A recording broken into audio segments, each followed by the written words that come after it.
Hello, everyone. Welcome to tonight's session of Curse of Strahd. Before we begin tonight's game, we're going to do a quick round of player introductions, starting with Ginji. Hi, I'm Genji. I play Tia, a rogue, and that is it. That is it. Baka. Hey, I'm BakaZombie. If you want to follow me, @Zombie Baka on Twitter. I play Gar, the Lockstone Barbarian. Meyore. Hi, I'm Meyore, and I play Alarin, the only PKer in Swindler's Den. Grizz, are you on the layout right now? Yeah, I'm here. Oh, introduce yourself. Hello, I'm Grizlocke. You can find me at Grizlocke on YouTube, but make sure you subscribe to the lower subscriber count one because the higher subscriber count one is my old one. Anyways, me and Meyore have been playing Dark and Darker, so there'll probably be some videos of that on there soon. Anyways, I'll be playing a character because Meyore killed my character.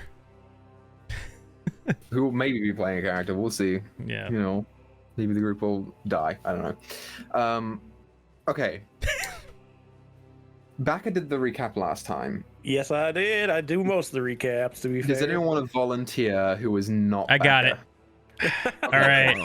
Chris didn't listen to the whole episode. So, the party, they were like, "Oh shoot, Drogden, he is dead over there. That's fucked up, man. We should probably leave him, but nah, we feel like rescuing him." So, they decided to push through the hall, killing 2 spiders before pushing in deeper, butchering the rest. This is a really short recap.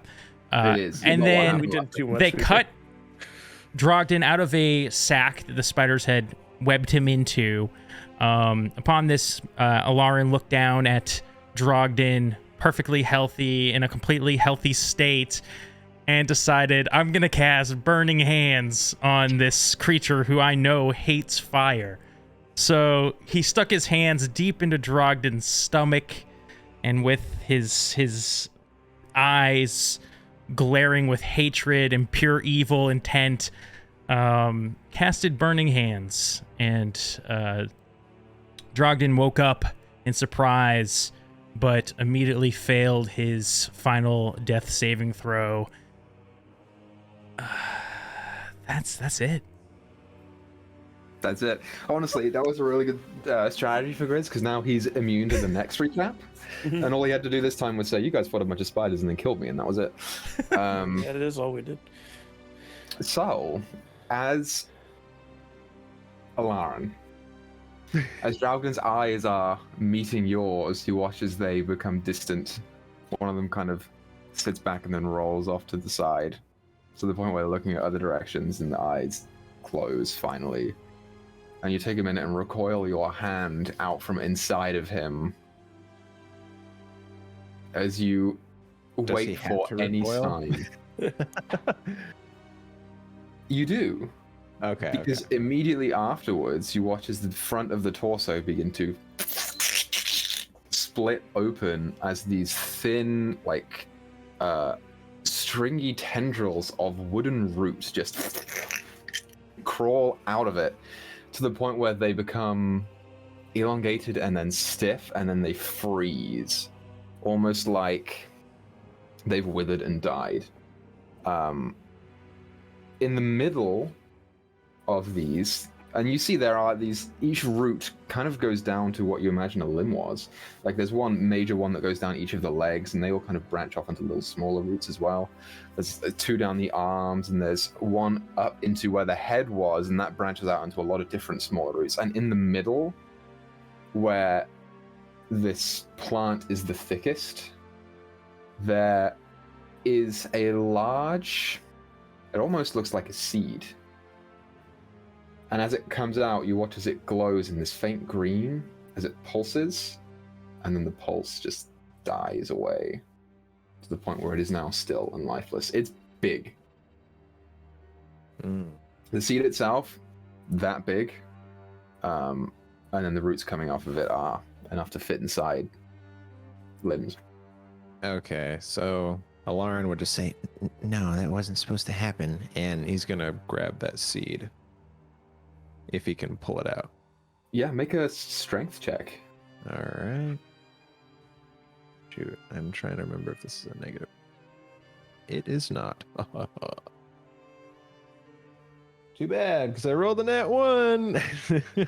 Parts of it are still embedded in the corpse, and you are unable to pull it out at all. As you are pulling, you're barely moving it up off the ground, but parts of like the feet are just smashing back down.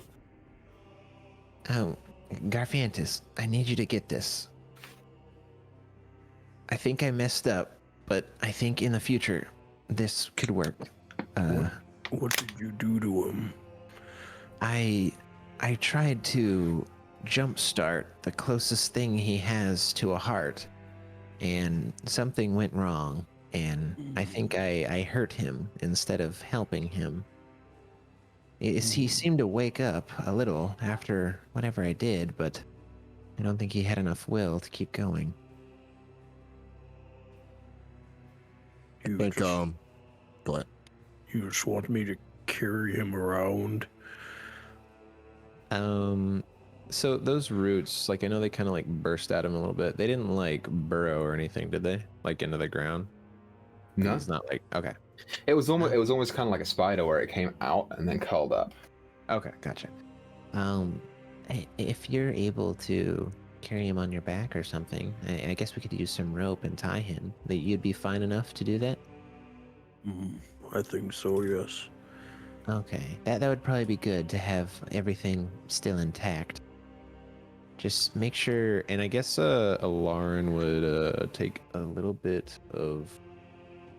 Let's see. Oh, he those wrappings. He would just try to, I guess, like stab through the like pieces that shot out to just try to cover that, because he just doesn't want that little seed to fall out. I know I just tried to grab it and it's in there secure. He just The figures seed, that's the seed important. came out. So the seed is sitting right about here, comparatively to this. I can see it right about there, comparative to the chest, like maybe a foot out, and then the roots come back into the body, Gotcha. and then they splay out at parts. It's the plant and the corpse itself are intertwined, so you can try and remove it as a group if you want to, and take one or the other, or you can take both, or you can take both as they are. It's up to you. Okay. Yeah. I guess in that case, yeah. Let's just tie him up. He seems relatively secure. All right. Yeah. So I will say this, Gar. I know that your strength is super high, but you are now holding a person on you. That will limit your ability to carry more stuff. Fair enough. Wait, I just won't have Alarin like riding on me anymore or anything. Yeah. Can Alarin? Wait, Garfantis, you have some rope as well, correct? I don't know. Don't worry about rope. Did You guys we have use rope. it to tie up Bernadette when we had her in the bag? I was gonna say because okay, because I think I can tie it around his chest and one of your shoulders and around his legs. I do have rope. and just essentially make a Drogden backpack. It's kind of like C-3PO with Chewie. Just parts in a bag. You know, simple enough. Tie a knot. We'll just say, for the purposes of this, you managed to tie Drogden essentially to the outside of Bernadette's cage. I And just sling eat him. 'em. I mean, Pack up through the cage. yeah. Do you want your bird to live or not? That's the question. Yeah, she can eat. She can eat them. Constitution That's saving free. throw That's for free Bernadette. food, baby. Hopefully, if we can get out of here, maybe his father can do something for him. We'd have to find him first. He couldn't even find his own father last time we looked. That is true. Although, who knows with this place? Maybe he'll contact us at some point. Well, I guess should we just make sure there's no one else in those other cocoons up there? We could, but who knows how long they've been there. Tia, do you think you could climb up there easy enough and cut them open? So, while you and Gar have been Gar have been having this conversation, Tia she hasn't moved, just standing in the middle of the room. She has just been staring at Alarin, and you notice that her usual golden eyes have just turned a dark ruby red, and she is just staring at Alarin, not saying anything. Are you okay? Well, that's a stupid question. Tell me, Alarin, what did you plan on doing by setting his heart, and she does quotes, on fire? Well, that was a failure. You see, fire brings life and change and heat and energy, and I thought if anything, maybe I could channel some of that into his heart and maybe bring him back somehow, because I wasn't sure if he was alive. I thought if anything, I had to try something, and I thought I could do it, but it didn't go as I planned. I was hoping to at least just channel the fire out one way and just the excess energy out the other, but I couldn't hold it back. It was too much for me to control. I thought I could do better. You know he saved your life back in that house, right? And that's why I tried to save him. And you didn't. You didn't do it. I didn't. But the best thing I can do now is try to make it up to him. Finding another way to bring him back. Sitting here and worrying about what happened, it does nothing for him. The sooner I can get out and do more research, the sooner I can help him.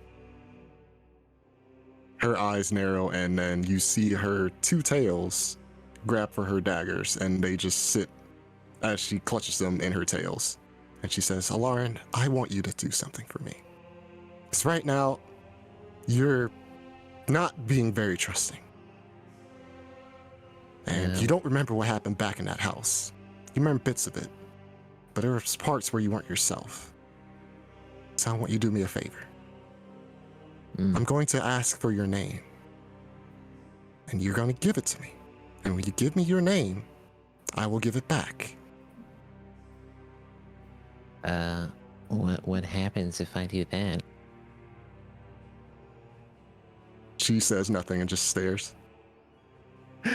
In Alarin's study, does he know the significance of giving someone his name? Or if someone asks him for his name in a sinister sounding way?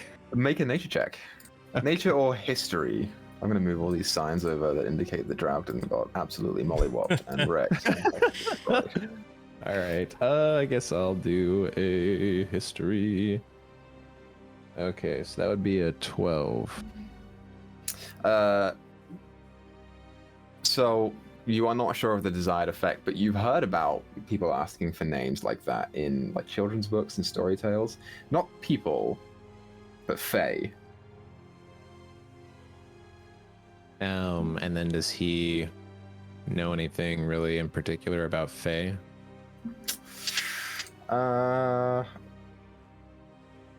With that roll, well, you know that they're very tricky creatures. Most of which are playful and cunning. Cunning is a word that comes to mind, but with that roll, not much. Okay. Why? You know my name, Tia. It's Alarin. No, it simply doesn't work like that. I'll ask, can I have your name? And then you respond with yes, and then say your full name. Honestly, I don't have time for this. Tia, my name is Alarin Harding. You may have it if that is what you wish. If So it just she gets us says out no- of here. So she says nothing, and then she says, can I have your name? Just Yes. continues glaring at him. You may have my name. Nothing happens, because you have to say the full name. By the gods, my name is Alarin Harding. Yes, you may have it. So in that instance, you feel a part of yourself vanish for a bit, where you know your name, but you feel like it's not yours. And all the while this is going on, she's still glaring at you. And then about another 2 seconds later, that feeling's gone and you feel completely fine. And then her eyes go from that dark ruby red back to yellow, and she says, "All right, just wanted to make sure of something." Ugh. Okay, well, can we move on now? Yes, we can. Now, She could you starts us please from be a door. dear and cut those cocoons down? And she's going to, I guess, climb on top of Gar and try to cut some of the cocoons. Yeah, just make a general athletics check for me. Sure. As soon as I pull up the sheet. Your modifier is not going to be good for this one. It'll be negative. Oh, yeah. Let's see it. All right, let's do it. 12. Yeah, you managed to cut open the cocoons that you could see around you, sort of climbing up some of the walls and getting your paws covered in webs. You find no people in there, but in cutting them open, I'll say, and these probably all commoners. I'll say you find a grand total of, oh, that's shit, 4 copper. He just lets it drop to the ground and just doesn't take it. Well, there's nothing in these cocoons. Oh, well, I thought it was better to check than not. Thank you. Can we get moving now? I feel like we've left Gertruda alone for quite some time. Yes, we should get back to her. Well, yes, but we were working on these webs over here. There's something hidden behind them. That's right, Tia mentioned a door. Yes. Oh, okay. So you found the door. You got to the door. Did you try to open the door? No, that's when he killed Drogden. No. Okay. So you see the door. While you work on the door, I can go get her. So in case we continue further past this point from here, we don't just leave her behind. Okay. All right, that's I'll keep an eye on Tia if you want to go get her. Pause. Okay. Like, how do you mean INT? Oh, I'm just gonna go get her. error perception on the door You for shot traps. Alarm raises staff now. Now that I have you alone. Burning hands.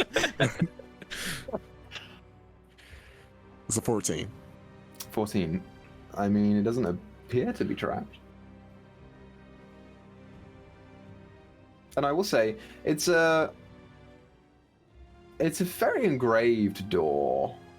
It's purposefully designed to be hidden, but now that you look at it and you get a closer, like, side eye from it, now all the webs are gone, it's not as obscured. There's filigree and design on this door. It's well made.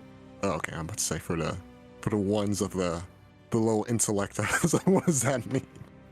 But all right. Do you try to open the door? Hey, Lauren, how about you touch your staff against this door, just to make sure I don't want any of us touching it yet. Okay. And he'll just take the butt of his staff and like tap the door, I guess. Nothing. Seems like a door. Yes, it does. She will walk up and put her paw on it. Nothing. It feels like stone cold. And if it's stone, it's gonna be. She's gonna try to open it. It is locked. Great, thieves' tools. Go ahead and roll your thieves' tools. Dexterity. I should 17. really learn how to do that someday. You seem to do that so well. You Yes. put your thieves' tools in, and you begin trying to pick the lock, and it is not budging. What? Most of the time. Well, yes, for some reason this lock's a bit harder to pull than other ones. It does I seem don't quite really know how to open it. ornate. I assume it's probably a bit more secure than others. You don't think Gar if we could break really it want down? to see, yeah, I was about to say, if that's also an idea. Hope he has enough room to swing in here. I guess there's enough overhead for him to get a really good wallop in. Yeah, I'm sure it'll be fine. Okay, I can go check and see if he can open that for us. I'll just go with you. No point in me just being in here. Okay. And I guess they'll go back to see here if they haven't come out yet. Yeah, so in the meantime, Gar, you walk into the master bedroom, and you see Gertruda is sitting crisscross applesauce on the bed, not playing with cards, but kind of like, you see she's positioned them in like some kind of pattern on the bed. Oh, what is it that you're doing? Well, it's very simple. And she sort of picks up 2 cards. This is the king and this is the queen, and they are in love. And she puts them back down. That's And so nice. they have a son who is the jack. And she puts that down. And he's in love with this 3. And she puts the 3 next to it. Oh, And she sort of keeps going on about this story of what is essentially a love story of the jack going to a different suit's castle and trying to rescue the 3 of all people from underneath of the king and queen, and yada yada yada. And you see and you look at them, and some of them do have markings on them. Gar is enthralled with this story. He loves stories. So he's just listening to the whole thing for as long as she talks. Yeah, by the time that the 2 of them come in, she's still talking. Oh. Seems everything's all right in here. She's telling a story. Come listen. It's very good. Oh, The what's... Jack and the 3 are about to run away from the king and queen because they won't let them get married. Oh, wow, very creative, Gertrude. Yes, it's very interesting. So they leave the castle, and suddenly they're thwarted by an evil dragon number 5 of diamonds, and she throws it down on top of them. How are they going to get out of this? Are you guys listening to the whole story, or are you cutting in? I mean, it's pretty interesting. Because I will make up a whole story right now. This is our session. As Yeah. fascinating as it is, Gertrude, we need to get going. Someone else will die if we don't rescue them. But first, Garfantus, do you mind crashing open a door for us? Oh, is it okay to crash doors here? Tia told me in the last place not to crash down doors. Well, just until like other people are out of the way, you know. Just don't charge at a door if someone's standing right in front of it. Do you want to hold Drogden while I crash down a door? Are you talking to Tia? Yes. She's God. I can't really hold an entire person. You know this. He'll be fine, I guess. All You right. can put him on the bed if you want. No, we've already got him tied up. I just won't run into the wall backwards, you know. Right. Okay. Well, it's right this way. Gertrude, will you come with us, and then we'll follow you down your stairwell you were showing us earlier?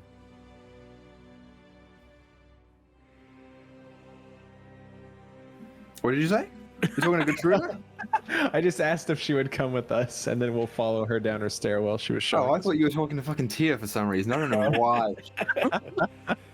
Yeah, she kind of turns to you and says, okay, and she just gets up off the bed and starts walking towards the door, leaving the cards exactly as they were, strung all over the bed. Oh, Gotcha. Never hear the end of the story now. Oh, you can ask her later, Garfantus. Okay. Yeah, I'm sure she knows a whole bunch. But she You're won't have leaving the the cards visual there? element. Yes. I Okay. don't give a shit Lauren, about then- them cards. Do you take the I don't know if you cards? guys realize this. This is a DM puzzle that you guys I know it is, but Gar doesn't give a goddamn about those cards.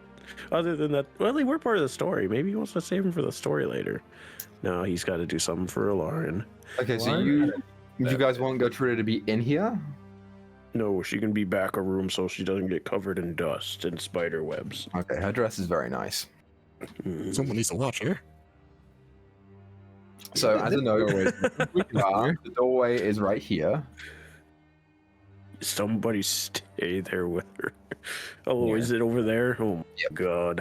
I just saw the little number over here, so I assumed that's what it was. No, that's just to tell me. I don't even know why that's on this level. That's just to tell me what room it is.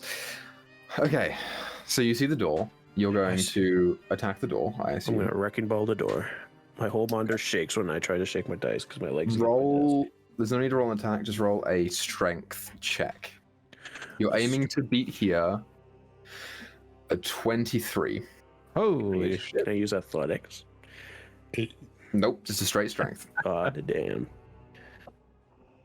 Natural 20. Hey. 24. Okay.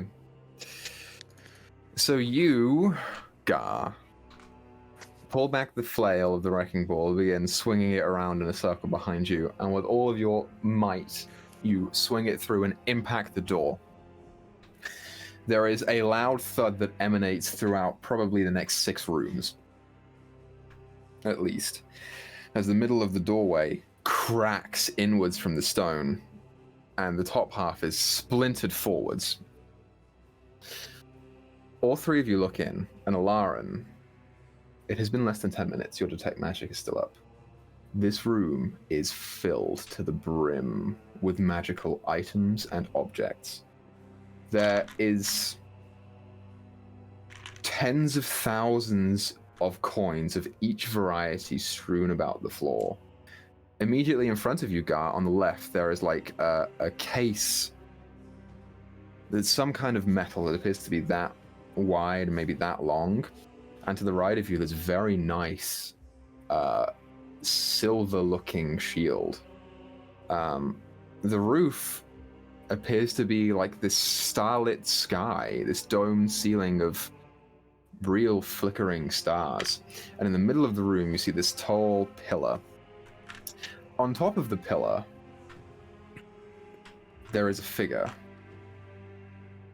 A figure that wears these like tattered clothes, stringy bits of material that cling to very, very pale flesh, sunken and sallowed in, no hair on the body at all, but you see sharpened fangs and pale white eyes. It's clinging to the top of the tower, and Gar, you clock it because your natural 20 was so fucking good. You clock it. It's about to charge straight at you, and this is a strong creature. Oh, this was a mistake. I'm going to give everyone the opportunity to do something right now. As it's going to run and jump at you, I'm going to give everyone the opportunity to say what your action is. Oh, Can I grab Gertrude and run? so real quick, I obviously seeing that description, you said seeing it like it's about to run. Like, Alarin can definitely tell that this thing is not friendly, right? This thing is, you can tell, I mean, all of you can tell, this is some kind of vampire. And it's definitely not friendly. Yep. Okay. Yeah, Alarin will grab Gertruda's hand and start running. I don't know if I can get, like, a dash or a run before, or initiative or whatever. Yeah, all of you will get actions. Tia, what are you doing? Can I argue that since I usually have a bonus action for a dash, could I throw like ball bearings ahead of Gar, essentially at the creature, and then like dash out the door? Yeah, you can do that. You have your deck Okay. hands thing, so. So, here's what we're going to do. I want everyone to roll me a dexterity check. And I'm going to tally up the average, and you guys will go on that turn since you're all doing the same thing, which is running, and I'm going to contest you with it. Oh, damn it. All right, I got a 9. Dexterity check, not a save. Oh, jeez. It's a check, so just roll it again. Just click on your dexterity box. It should, on the word dexterity in the box, Genji, you'll see it. So, yeah, it's a big number. Well, I didn't change much. Okay, so 13. I'm going to 7. What'd you get, Gar? A 17. Okay, so your average is what? 37 divided by 3 is it's about 12 and a half ish. Yeah. which is very good because it rolled a 12. So you guys are very fucking lucky because this thing will have definitely killed you. So Tia, you go ahead and throw out the ball bearings. Yep. And everyone books it. I'd like everyone to move 60 feet in the direction of their choice, which is to the left. Bear in mind here, you've got 2 secret doors. You know how both of them open? Tia, you've used your action. Alarin, you are holding Gertruda's hand, correct? Yeah. So you're pulling her along with Gar. If I could have, I would have grabbed her so that he doesn't have to be hindered by her. Okay, I will allow that. So I should really penalize you with half your movement. Mm-hmm. Is what I should do. double I'm not check. going to because you're so big. How much does Drogden weigh? Because I'm only carrying like 70 pounds right now, and I can carry like 450. How much Dragon Weight is? Do you have all of his stuff or just his body? I just grabbed what Alarin told me, so I assume it's all of his stuff. Okay, all of his stuff. Okay, so I was gonna say last session. Oh, never mind. So where do I see the weight? It's whatever you decided your weight was plus your carrying weight. So the weight carried is 88 pounds. Ooh, God, you were carrying a lot of shit. I think I was pretty, like, I was tall but thin, so was that like 180? That makes sense? 160? You're probably a little less than that. 160? You kind of replaced the skeleton a little bit, so probably a little less than that. Maybe 100, 150, 160 is probably about Somewhere right. around there. All right. So like roughly 240 with your stuff, and I'm only carrying 69. I think Gertrude can't weigh a ton. 300. No, Gertrude is like 100. So I should be well under my max. Okay. But I mean, if you want to penalize anyway, go. I'm not going to penalize you because you're a large creature, and because you carry alarm frequently. Yeah. So I just do have a question. You scooped her. Because of feline agility, could I up that 60 feet? Yeah. Okay, cool. I just want to essentially get to where they are. So you guys are bowling through the doors. Okay. Is anyone closing the doors? Tia cannot. Gar cannot. I cannot do it. Yeah, I guess if maybe kind of let Gar pass a little. Oh shit, though, that's a big You'd be ass behind me. table covering that. Yeah. It is a table there. Yeah, Lauren just runs. Okay. fucked. you just run it. Okay, I don't have a token for this thing because I did not think that you guys were going to actually fucking deal with it.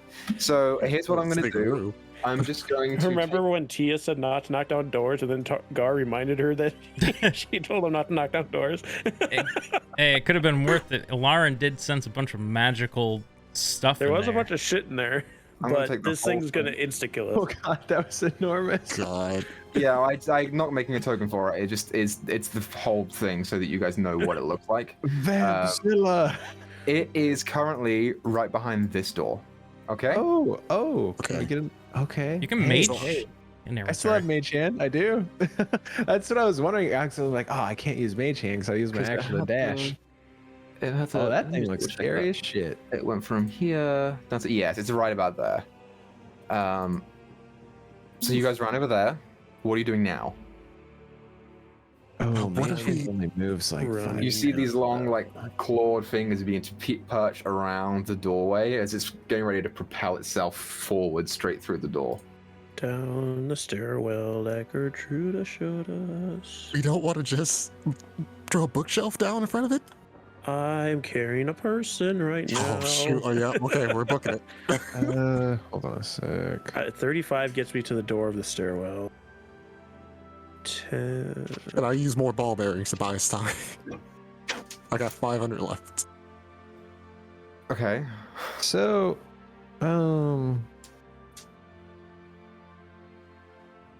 So I guess I haven't really used a lot of spells like this. If someone like leaves a concentration spell's like range, does it essentially just dissipate into nothing as soon as you get out of range? No, the range of the spell is the range that you have to cast it at. But they can move as long as you're concentrating on them. They can move freely, I believe. That's how I ruled it with invisibility with Morris. Okay, yeah, because I was just like, so for example, like if I cast my grasp to try to catch him, let's say, and if I was successful and then ran away, I just didn't know if like as soon as I got out of that range, if it would just like disappear. No, it wouldn't. Oh god, this is scary. I will also say about this, Tia, you were last out of line and you're pretty perceptive. This thing does appear to be quicker than all of you. Cute. Would I know if it's a vampire? You all Of know some that it's a sort? vampire. Yes, vampires are stronger than all of you. As a free action, she's just gonna yell. As a free action, she's just gonna yell, "You're not invited in here!" And yeah, just open the vests. Okay, so Gertrude is with Gar. Tia, what are you doing? Throw more for ball bearings as she yells that. So I'm gonna use 250 more. I'm down to 250, Take and a then she's trip. gonna, and then she's gonna sprint downstairs. Is it Where are like you putting flying it or something?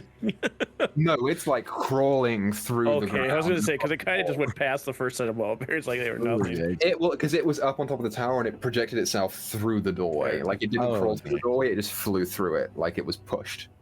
All right. Yeah, so seeing her throw those ball bearings, Alarin would just dash to try to keep up with Gar, which it looks like we can kind of maybe get a little bit lower. Which technically we're further down than that, but yeah. Does anyone so want to, the you map know, would allow me. close the door behind you? I don't have time. I use my dash again. And I have somebody in my hands. Oh wait, is that like a free use an object thing that I can still do while I'm dashing, or? Please. Sure. Depends on the door, I think. Yeah, but yeah. He will try to slam the door as he dashes through it behind him, but he doesn't lock it. He Chris just is slams watching it us die. Okay. So, Alarin, as you run through and you spin to like smash the door around you, watch as it crawls through to the fireplace and then scurries around, climbing the wall, and then it begins to climb up above, like on the face of that picture of Tatiana, and then over the door, over the roof, to the point where it hangs down and it drops straight in front of the door and snarls at you as you slam the door and keep running. The ball bearings didn't work. Okay. Let's fucking move all of you guys down, right? We're going down. You down, Yes. down to the bottom of the sea. That was a sucky secret room, man. What the heck? No, That sounds like it was amazing. We would just have to be able to kill this thing. You are not high enough level for it yet. Why'd you remind us of it? I'm going to move you basically through a couple floors to the floor that I think that you guys would be at. To the floor we're gonna die on. If I can figure out which fucking... Maybe he'll just attack It is. Drogden's body on my back. You just throw him down as bait. Attack Drogden's body and then Bernadette and then me. Does Gar get a bonus to AC on back attacks? Yeah, he gets partial cover. Yes. I'm holding it to it. Okay, you guys continue sprinting onwards, I assume. Yeah, I'm trying to keep Gertruda safe. Okay, Yeah. so you come to right here. Boom, boom. There's a door in front of you. Oh shit. Oh God. You, I assume, are going to try and... You have extra movement. You'll get into the room if you can get into the room with all your movement. I'm assuming you're pushing straight through. Ease. Yeah, we Time run. to look. Head down, shoulder forward, put Gertruda a little further back so she doesn't take the impact. I'm going through that damn door. Okay. Screaming like a Equal wreck. space. you... So you How all heavy does the door enter. look? I should say first. This door looks heavier. Okay, I won't bash through it then. I thought it'd be like wood. Can this is Lauren stone bash into it with Open him? it. It does Yeah, have a handle. You can try. I will open it. I will attempt to open Okay. it. It does open, thankfully. Okay, cool. If If it was not wood, I locked. would have bashed through it, but It is not locked. I will say... yeah, it probably would have a lock on the side of the room. Because of where you are. Yes. So as you open the door, and I'm assuming someone's shutting it behind, there is a lock on the side that you are in, not the side with the stairs. Oh. Lock the door. Should anyone try and lock it, you can lock it. Okay. So here is what you guys see. This is a fun room. Oh, hell. Oh, no. That looks bad. We're on K78. Oh, that's all the way on the last one. Hell yeah. Okay. This room is 30 feet square, rising to a 20-foot tall flat ceiling. A stone brazier is in the middle of the room, and it burns fiercely with a tall white flame that produces no heat. The rim of the brazier is carved with 7 cup-shaped indentations spaced evenly around the circumference, and within each indentation is a spherical stone twice the diameter of a human eyeball and made of a colored crystal. No 2 of the stones are the same color. Overhead, there is a wood-framed hourglass as tall and wide as a dwarf, hanging 10 feet above the brazier, suspended from the ceiling by thick iron chains. All the sand is stuck in the upper portion of the hourglass, seemingly unable to run down into the bottom. There's something written on the base, but you wouldn't be able to see it because you're in a rush. 2 9-foot-tall statues that are made of iron depict knights on horseback, poised to charge with swords drawn, stand in deep alcoves facing the other. The brazier sits between them. Okay. Alarin. Mm-hmm. You're probably on minute like 6 or 7 of your detect magic by now. The 2 knight statues, very magical. The hourglass is magical. The brazier is magical. There are 3 doors, I guess, behind you as you come in. 1 that you entered into, and 2 that you did not. And there is a door ahead on the bottom side of the room. What do you all want to do as you lock it? You're standing here. You hear the creature running down the stairs. Alarm will just shout magical horses. Which way? What were you saying, Tia? Right? Gertruda, okay, Irina's down here, right? How do we get past this? What door is she in? You see, she's looking at the brazier. This would be a pretty place to die. God, it's She's right, but we shouldn't try to. no. Let's take the top left door. Maybe it'll think we went straight. Okay. Top left door. Okay, you go and open the top left door, and that door has stairs that go upwards. There's just a cannon on the other side. Shit. Middle door. Middle door. Oh, we don't want to go up. All right. It goes right there. And now you're going to the middle door? Well, I guess Lauren's opening the middle door because he's Okay, the middle door has stairs that go downwards. Down here. Run. Tia looks like Gar. I guess where we're going, I don't know. Okay. Okay. And then can we close the door behind us? Please. You can close the door behind you. The lock is on the other side with that room. Like all those doors have locks on the room side. Yep. Hold on. Okay. Wait. Okay, so. Oh shit. Okay, so can I, as I'm closing it, cast Mage Hand like before I close the door on the ground in front of me? Do you have to maintain sight on Mage Hand to operate it? Let's see. Here, I'll just put it in chat so I can read. I mean, why would you want to lock it anyway? They can, if they're on that side of the door, they're going to unlock it. It doesn't look suspicious that way. Oh, I see what you're saying. Control the hand and manipulate on the door. 30 feet. You don't have to maintain sight on it. You can choose to cast Mage Hand in the room and then lock the door behind you if you want to. That's what I'm going for. So like, cast it on the ground, close the door, based on memory, tell the Mage Hand to pull the latch from my saw, and So continue running. So this is what you guys hear as you enter into this room. You hear the thuds of the creature impacting the door.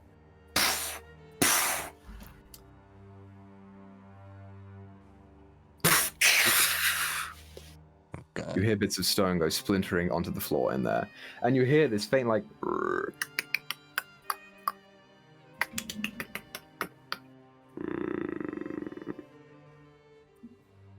And you hear footfalls.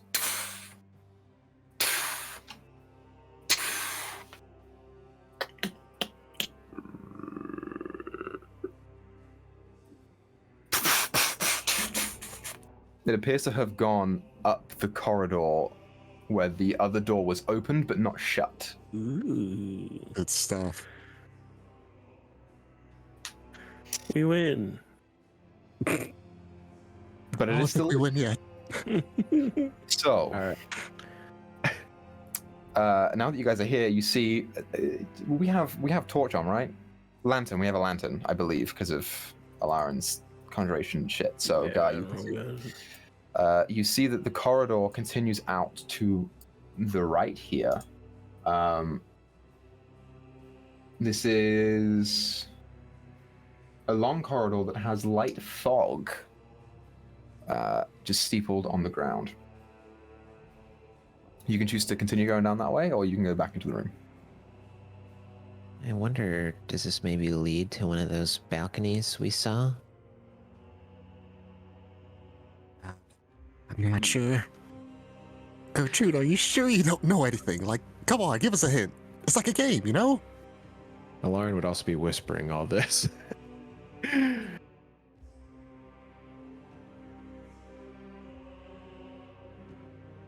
Gertruda is, I think, just staring off at the fog, and you see her.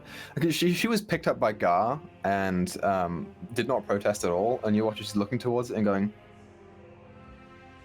and just moving her arms through the fog and seeing the patterns swirl as she pulls them back. I don't think she knows, Tia. Then why did she lead us down here in the first place? What are you saying? Irina! And she like holds her paws up in a whisper. Like, do you know where she is? Oh. No. Oh, Gertruda, where were you leading us before, though, when you started coming down here? Well, I'm pretty sure that there was talk of another woman in the basement. I think I heard that she was not in the prison. There was a different room. It sounded nicer, but I don't remember the name.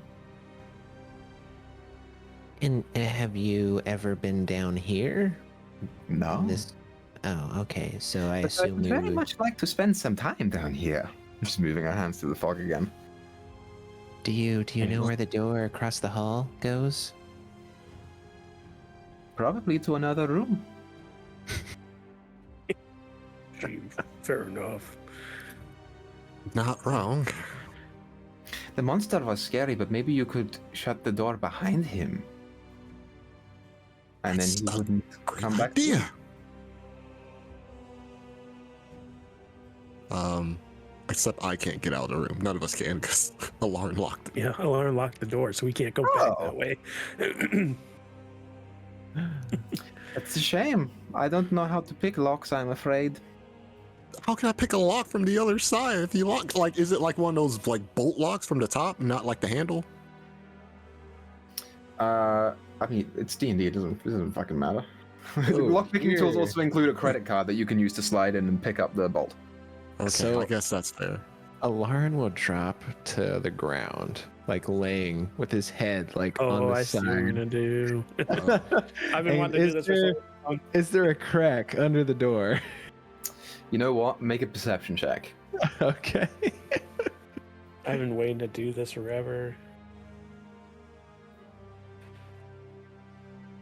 Oh fuck me. That would be a 9.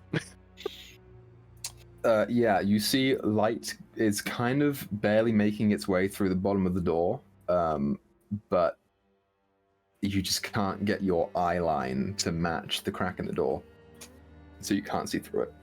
Ah, damn. Like technically says it doesn't require eyesight, but I feel like it makes sense that it would You need have to see where you're going. Yeah.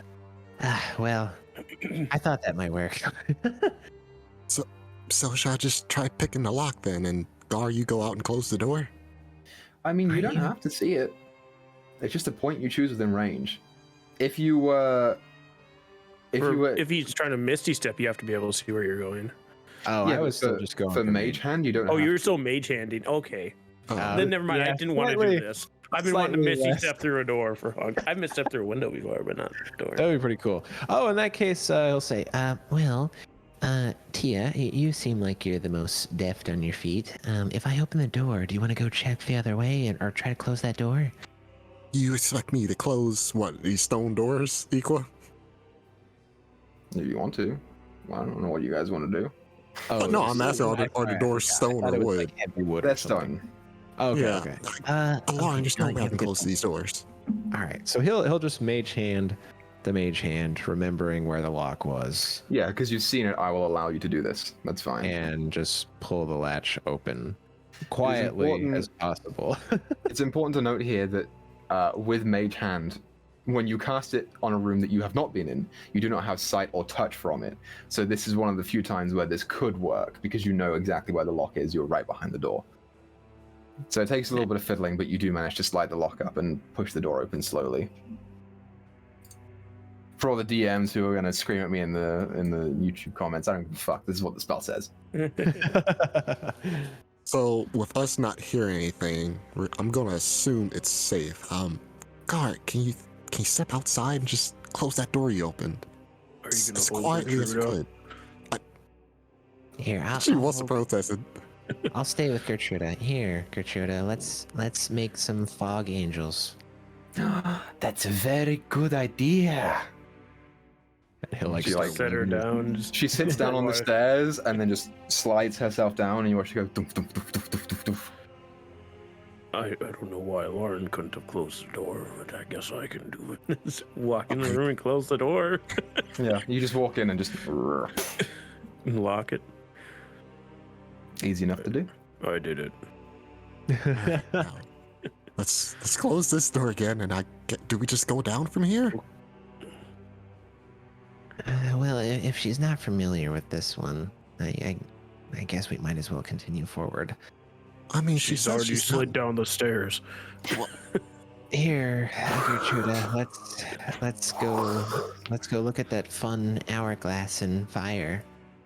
Well, that's back this way. Okay, we're going. Which way are we going? For God's Wait, what? sake! I thought we were We're going down. back in the room. Okay. You watch as she walks up to the hourglass, and you see her hand raise, and she begins to slowly move her finger to touching it. Gertruda, stop. What are you he will doing? Grab the hand. Oh, here, as lightly as he can. Oh, we probably shouldn't touch it. It looks very old. It might break. Oh, Here, let's continue south. And Alarin will just kind of continue holding with the her. other hand, she just kind of slowly puts her hand up and just slides it down the side of the brazier. No, let's go. Alarin will try to open this door, I guess. Yeah, that door, I believe, is also unlocked. Okay, so you guys open this door, and you look inwards to see let me just double check the description of this room. Can't tell if that's a curtain or a hell pit. Oh, it looks like a curtain. It is a curtain. No. It is. And beyond it, you see. What's the range of everyone's vision right now? I think I got dark vision. As far as the 60 lantern feet is, of dark. Yes, same. mine's probably shorter than that. I don't know how far the lantern does, but a torch usually does 40 feet. So 60 feet, 5, 10, 15, 20, 25, 30, 35, 45, 60 will be right there. I'm just going to put a mark right there for me to know. Okay. So here's what you see. As you go inwards, you see that the curtain, the deep red curtain is there. You can make out that the light from the lantern is spilling underneath of the curtain because it doesn't fit flush with the floor. There's a small gap underneath of it. And so you can tell that there is more space beyond it. But for now, all you see is the curtain. Tia, you're small. Do you want to stick your head under there and see what's on the other side? I doubt they'd even notice the curtain shift. Sure. I can get there without touching it. And she's going to roll a perception under the curtain, if that's all right. Yeah, roll your perception. 18. You managed to sit your cat head under the curtain, and it is smaller than Alarin, so your eyes are a little closer to the ground when you do so. You begin to make out that this room, I'll put you till right there. This room has 2 thrones that sit facing outwards into a pool of murky water. There are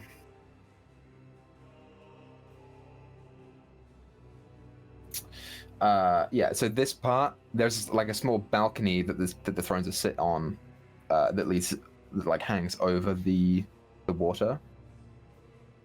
And with an 18, you sense that there is a figure on the left throne as you're looking at it, right on the map.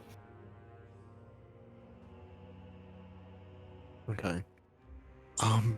So there's like 2 throne seats and a whole bunch of water. Too much water. But it seems like there's someone sitting in this left seat over here.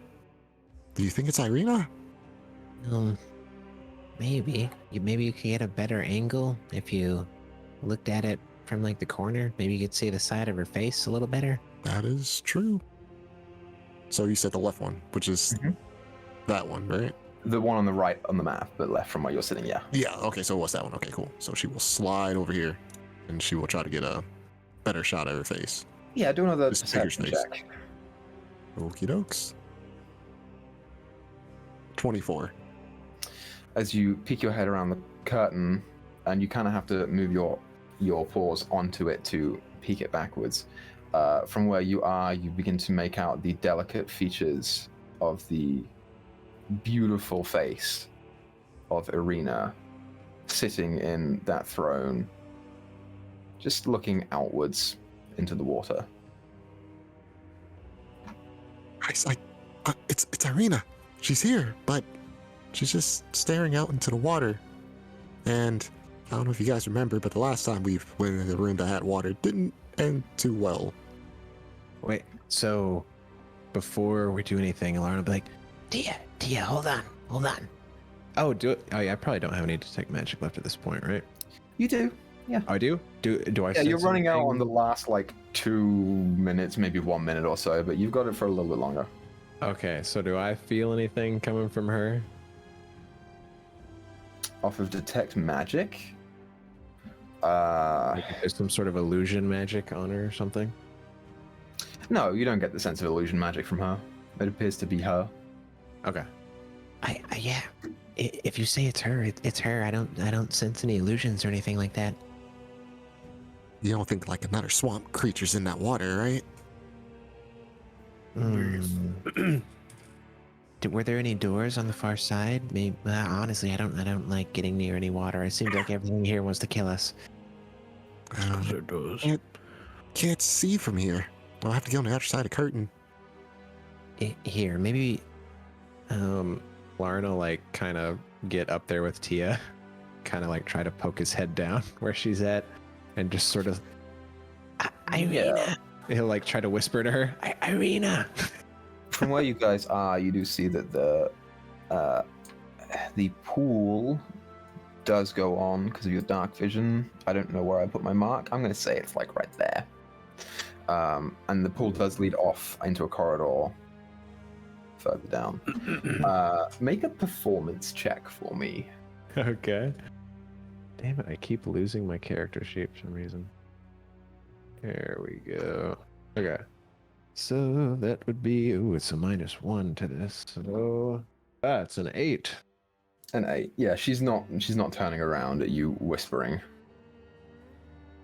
Well, okay.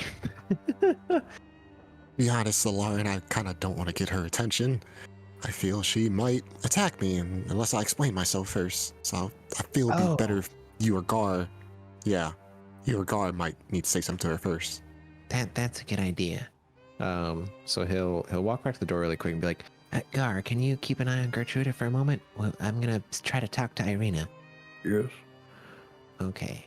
and he'll, I guess, very slowly come out from under the curtains and just very cautiously, like with his hands up, approach Irina and say, Irina, it's me, Alarin.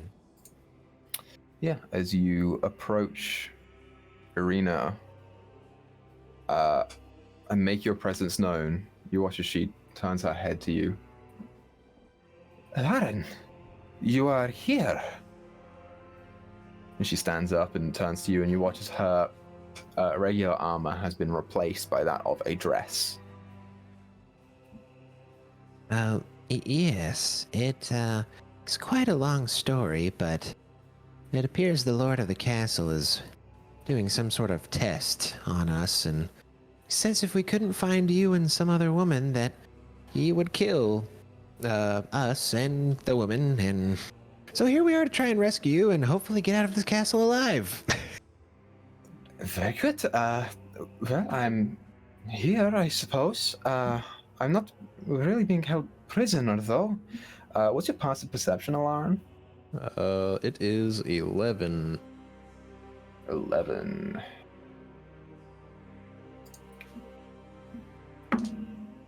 You do. Okay, you pick it up out of the corner of your eye from the pool as these faint, like dark shapes just Dear God. come to standing. You see 1, 2, 3, 4, 5, 6 of them. And a few of them are somewhat close to you. You watch as these appear to be people. And on the one pretty much closest to you, you watch as the head dangles and then snaps around and then it rotates to reveal a dead person. Sunken eyes, jaw wide, the cheeks nothing more but sinew. You see about 6 zombies, stronger than your average by the looks of things,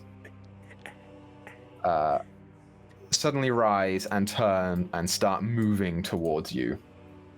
They are slowed, especially in the water, but you see as these two at the front, they managed to get 10 feet up respectively. Nope. So if you're going to do something, now is the time. Yeah, he'll just Irina, after me, run! and he will run straight back through the door, dashing away, yelling, Run back where we came from! You watch as she hikes up her dress and starts running after you into this room where you guys are now. She baby bear. As she does so, looks around all of you and says, "Where is Drogden?" There, he's on my back. He's sleeping. Make a deception check. Is anyone shutting the door, by the way? Yes. So Lauren is shutting it behind him after Irina Good. gets through. No, Good, we've, good. we've learned to never shut doors. It's a 7. It's like Minecraft. A 7? He watches she appears around. Yeah, he looks very asleep right now. Well, he looks about the same as when you last saw him, doesn't he? Alarin, as you close the door and lock it there, you hear the faint as footfalls that are wet begin hitting on the stone. All right, no time for chit chat, everyone. Zombies, let's go. Let's go the way we came. Hopefully, we can As just make our you- way straight up and down back to As the you do room. so, you watch as the flame in the middle of that brazier shrinks. And it turns to a deep black coloration and then flares again. Oh shit. And from within the brazier, within the fire, you see a familiar face emerge once again. As the voice says, So you have completed your objectives and found both of the women. I congratulate you on this. Please return to the courtyard. I am just returning to the castle now. As the Okay. Pretty handy system he has there. turns back to white. So I don't know if things will still be hostile or not, so I say we just go back the way we came. Hopefully nothing has decided to show up while we were gone. Yeah, let's go back for that one weird creature comes back down those stairs. I agree. So glad to see you again, Irina, but let's get out of here. Yes, you too. And where is Malin as well? He's dead too. Oh, he had to go get his horse. I don't know if he'll find us again. Oh. That's... I see where his priorities lie, okay? You should remember that when we see him next and really give it to him. Maybe I will. Okay, so what I want from everyone is let's make a group stealth check to see if we can get into the castle unnoticed by anything else. Dude, you shouldn't be saying no, Tia. You got the best stealth, I bet. Ooh, Oh, you jinxed it. There we go. I did good. I did very good. You completely jinxed it. I got a 21 as well from a natural 20. Okay. Irina, I gotta pull up her stats. I mean, she's a god character, right? She has amazing stealth. She rolled really well. Man, there's so many fucking tokens that I have to look through. Irina rolled a natural 18 plus 1 for 19. Nice. Gertruda, very fittingly, rolled a natural 1. Nice. Uh, My girl. I mean, that fits. it balances out. You guys got more positives than negatives, so you're okay. Damn it. As you begin making your way through the castle, finding yourselves back. I gotta grab everyone who is here as a token. Finding yourself back in the middle courtyard, right here. You guys are right there, we shall say. Oh my god, our clones. Oh, Drogden's back. I'm bigger than I was before. Hey guys, I'm here. Oh no. And you're dead. Okay, and as you make your way out through that room, that's like the foyer, and then into the entryway, and then out into the outside, which is fucking, oh god, I fucking hate these maps so much, you guys, so fucking much. You probably like right there, I want to say. Oh shit, dynamic lighting's on. Hang on. Hold the phone. Hold on a minute. That's not right, is it? Wait, that's not right. That's not fucking right. Hey, I don't think that's right. Okay, shimmy. I'm gonna put you all right there. So you come back out into the courtyard. Let me reveal a little bit more. You guys have dark vision and shit. Yeah. So like right here, these are the two essentially, I don't know what you call them, towers that make up the main gate, basically. And from underneath that is the entryway to the gate. There's a big line there that's gonna irk the fuck out of me if I don't get rid of it. Okay, as you emerge into the nighttime atmosphere, you see the rain is still pouring heavily. Strikes of lightning and thunder illuminate the sky every once in a while. And you see appearing on one of the,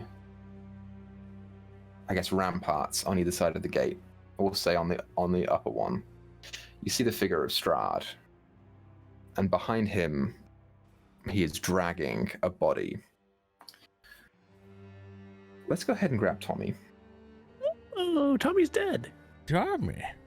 Tommy. So, Strahd appears on top of the rampart. Faint strikes of lightning illuminating his form to the point where you recognize who it is. And behind him, he drags a person. He speaks now to all of you. You have done well. Exceeded my expectations, although not without loss. And he looks towards the form of Drowden on Gar's back. You have completed my mission, and so you are free to go with the women in tow. However, I find myself feeling peckish. And he throws the body around the side of the rampart, dangling it there with one hand. And from it, you see the conscious, but battered and beaten form of a human man wearing a beret, lute strung to the back. I found it unbecoming for a person to deny a dinner invitation. And so here is what is going to happen. I am going to feast on him, unless you offer me a replacement of the two that you have just saved. And that is the point. To become fitting of the throne to Barovia, you have to make the hard decisions. And here is one. Whoever dies tonight, their death will be because of you. You may now decide. Time is ticking. Does Malin look unconscious, by the way? No, I'm conscious. He's conscious. I like cough a bit, like just look like someone beat the hell out of me. Oh, how have you fellows been?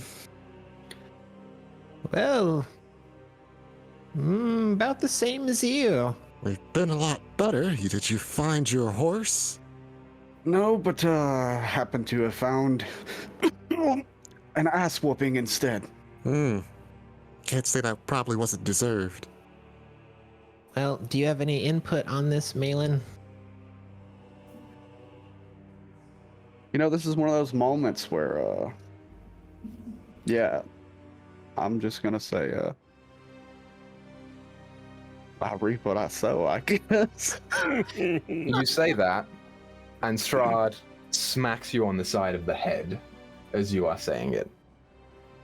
Food does not talk. The decision is not with you, it is with them. So, just double checking. It's either we keep these two and you eat him, or we take him and then you eat these two. No. Sacrifice a life for a life. The choice is this. The woman that I have been seeking for so long, finally in the place that she deserves to be, at my side, to rule over this land and lands beyond in time. The shut-in that nobody will miss, because nobody knows who she is. Or your dear friend, the one who has been traveling with you. Could you bear to stomach being responsible, and he looks at Malin, for the loss of another party member's life? It couldn't be anybody else. Do you have anyone else to offer? He kind of looks at the other two. Well, I could do it. So then you could knock it out if you... No. Not you, not him, and not her. Just these three. And why did you put it up as an option when I asked? Your time is running up. And you watch as his finger just flicks upwards. So Alarin will look to Garfantis and just mouth the word sorry. And he'll step forward and take a knee and just say, "Take Gertruda." That's You my see decision. Tia's eyes turn red back at Alarin. He's just gonna look back at her with like the most serious, like, we're fucked. And I am making a calculated play. And look back to Strahd. This is your decision. This is not my decision. No. So Tia's gonna step up and she's gonna say, "You can keep Malin. He figured fighting his horse is more important than saving Irina, so, and leaving us." Alarin, just under his breath, is like, Who's more useful, this random girl or someone who is a proven fighter? Tia looks at Lauren and said, "And who ditched us and left us to die for over a horse?" And you. Looks at Gar. I already offered myself. You said I couldn't. Pick another.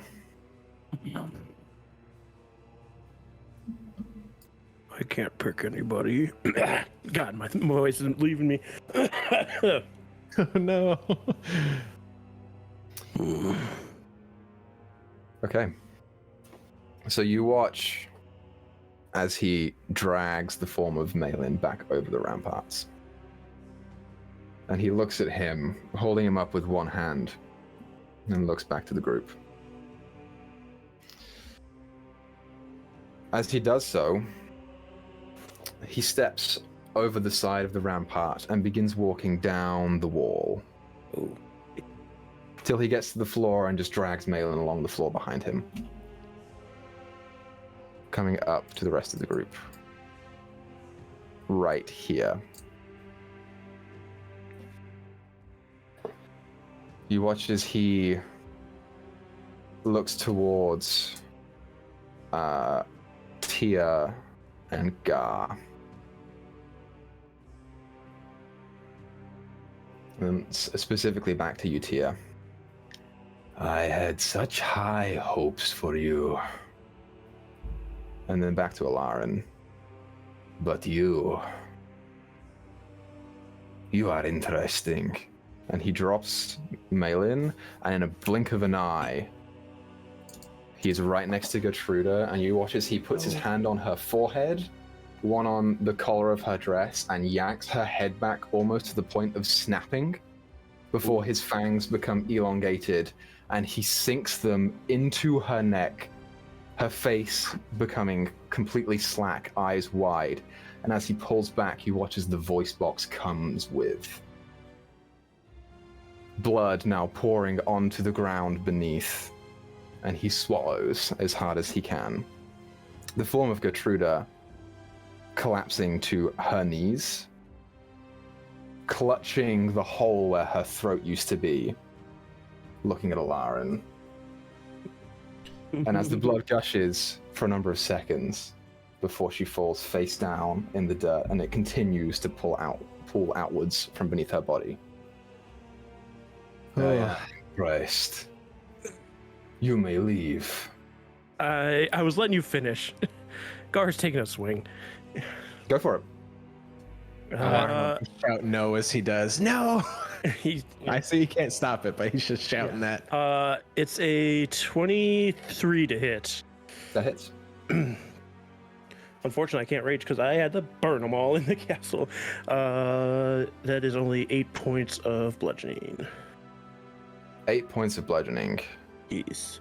Yeah, as you go ahead and you swing the flail around, it impacts Strahd, like, in the shoulder. And as it does so, he does not shift. He takes the blow. It does some damage, and you see the face contort briefly for a second before the flail collapses on the ground over the form of Gertruda. Okay, never mind. There's nothing extra then. think Tia's going to run up to Gertruda and at least, attempt to stop the bleeding. As he does so,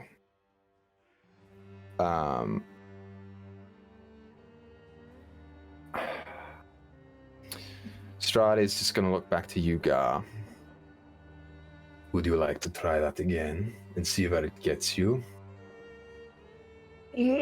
As much as Baka knows this is stupid, Gar, as his character, would swing again, unfortunately. Go ahead and swing again. Oh, Lauren would also That one's be bad. pleased, no. Yeah, I missed this one terribly. I got a natural 2 for an 8.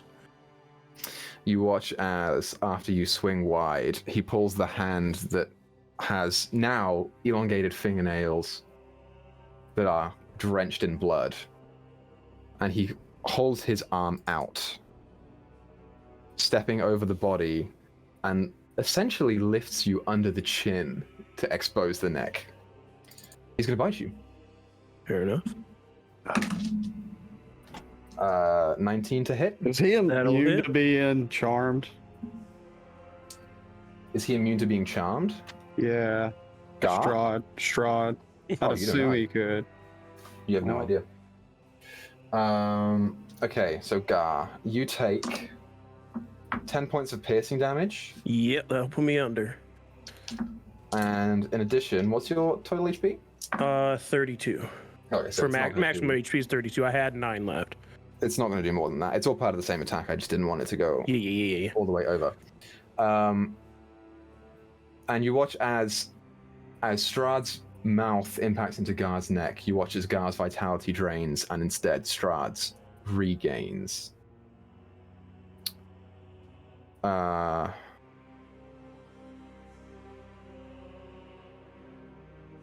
Hold on a moment. No, you're not dead. That's just a different part of the thing. Your hit point maximum Ooh. is reduced by a total of 20 points. Damn! That's it. What the fuck? Is this before or after I take the damage? Because that does change that, doesn't it? Well, so you take the whole amount, and And then then the the- hit points okay. are reduced. Yep, we're good then. So yeah, you are now on death saves, Yes, I am. but you watch as Strahd lets the body fall and looks back to the rest of you, and then just keeps walking. Now, he instead of that, he's going to grab Gertruda by the back of the ponytail and start dragging her behind him. As he Okay. goes. As he's dragging her, Tia would like to do something. Sure. She, just out of thin air, 10 cards appear around her. These blank cards that she's been talking about, and they are start forming a circle, and you see her scanning for something. And she looks at a certain card and then puts her paw out and stops it. And then what she does is you hear her say something in Fey. And she's all the while looking at Gertruda, just mumbling something. And hopefully, I'm going to ask, is Gertruda still alive to some extent? Nope. She's gone. So, on that instance, knowing that she is gone, the cards just disappear in front of her, and her expression just saddens. Strahd drags the body in through the double doors, and you watch as the figure of Rahadin appears in your peripheral past him, looking towards the Count and then back to you, and then forms a very sly, wide grin. As Strahd enters into the foyer, he snaps his fingers, and the doors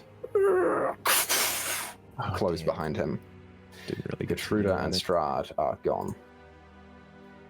So Alarin will rush over to Gar and try to do a medicine check on him, if that's okay. Tia's no. Tia's gonna push you out of the way. Malin, How bad am I, by the way? I know I'm fucked up, but like, you would be on 1 HP, and you are being dragged. what? You're Oh, being he dragged grabbed both of them? No, Malin is being dragged by someone else that none of you are noticing. Nice. Oh, Great. Goodbye. Tia, deal with put me. him right there. How Uh, about you go help the bard that you want to save so much? I'll handle Gar. All right. Alarin casts Earthing Grasp on whoever is dragging Malin away. So, question: At a second level, yeah. me carrying him, does he become invisible? No, because it only targets one creature, right? Invisibility. What if he straddles But it's me? anything that like any of my gear or anything too. I know But he's it's not like gear. yeah. I'm right, with all Nico on this one, yeah. Transform my body into a glove. Yeah. Draugden is gear now. Malin is. Yeah. Yeah, so am I able to grab at the space carrying This will the body, replace I your guess? medicine check. Yeah, he is doing Yeah, her he's stuff. gonna roll it. Okay. Do you have to see the target? You choose a 5-foot square, one occupied, you can see her within range. I'll just put it in chat as well. Meyore instantly kills my new character. Target makes save. You do That not. would just be Oh. so funny. It does say a creature you can see it. Oh, it Oh, does? it does? Yep. Yeah. A medium there. hand made For from one compacted creature stone you can see raises. within 5 feet of it. Yeah. So- No, that would not work. Damn. I Go ahead. like Chris. I likely like I was dragging Malin away when I saw there was that big scene, like when he was making his big speech. As soon as he dropped Malin, I was like making my way closer and start dragging him away, seeing an opportunity. But seeing Strahd now go into the castle and Gar go down, I would just drop Malin there and run toward the side of Gar and Tia and them. Sure. So, as this is happening, Grizz, why don't you go ahead and describe your character? So I'm invisible, so an invisible guy. There we go. Oh, sure. You're invisible. No, Lauren walked past him, not seeing him over to Malin. You were still invisible when you came, right? yeah. Okay. Yeah, he was invisible when he came, but I assume So- he's going to do something like this. Yeah. At the moment, you hear, "Step aside. I've got this." And I'll cast Cure Wounds on Gar Yes, he will. for 6 healing. And 6 points It's of half healing. of my max HP. As Nice. as I cast it, I come out of my invisibility, and you guys would see a older man, maybe like late 30s, 40, who's wearing like a pilgrim kind of hat, with the buckle and everything. He's got these big metal shoulder pads that have these where they connect, like these this flower design kind of emblem, and then around his neck is a red cape that's tattered. He wears this like long leather, kind of like a duster, but it's more medieval fantasy fitting than just a duster. But underneath that, you can hear the rustling of chains. Z's got chainmail on. So, big black duster. It's the main thing there. He has. As he casts this spell, you kind of get. You can kind of almost see this suction of darkness coming into him and filling his eyes, or his eye. I guess he has an eye patch on one eye. And it goes black before all of a sudden this blackness goes down like his veins, and then his hands start to glow this white light, and he presses it into Gar to cure him. So, Gar, you feel this energy invigorate your body again, and although you are withered, the skin clinging to you, you're deprived of about a gallon of blood. I guess you're a big creature. 2 gallons of blood, making you feel fatigued and gross. Not suffering from exhaustion, but you're feeling gross. You open your eyes to see, first and foremost, Irina standing overhead of you, and another man that you've never seen before. Tia is smaller, so she's probably about the height of your head. Yeah, guard stays like he takes in the figures above him, and stays laying down, just breathing heavily. Right, you gotta get up. We can't stay around here too long. Change his mind at any moment. Like slowly, without a word, just a lot of grunts, pushes himself up with his hands, stands up fully. Well, they're over there too. Lauren would just Here, let me help you up, Malin. You look pretty roughed up. Well, yes, I wasn't necessarily expecting to be kidnapped. Well, it's good you're back for now, at least. Let's go see if they're okay over there. just try to help you over there if you'll walk that way. Walk this way. Yeah, you're bruised, Malin, but you are not impeded mechanically from anything. I drag my nearly dead body across the ground. No, I'm kidding. One leg is like this. Yeah. Garfantis, are you okay? I'm fine. We have to go. He pushes his way through the crowd to start walking towards the gate. Sure. All right. You will, I suppose, begin walking after Gar. Irina following in the rear, kind of holding herself close against the rain that's pouring overhead. And she, as well as anyone else who wants to, looks back to see the pool of blood that was once Gertruda just begin washing away in the rain. I'm definitely looking at that, and I give a big glare back to the double doors that he went into before turning back to follow the group out.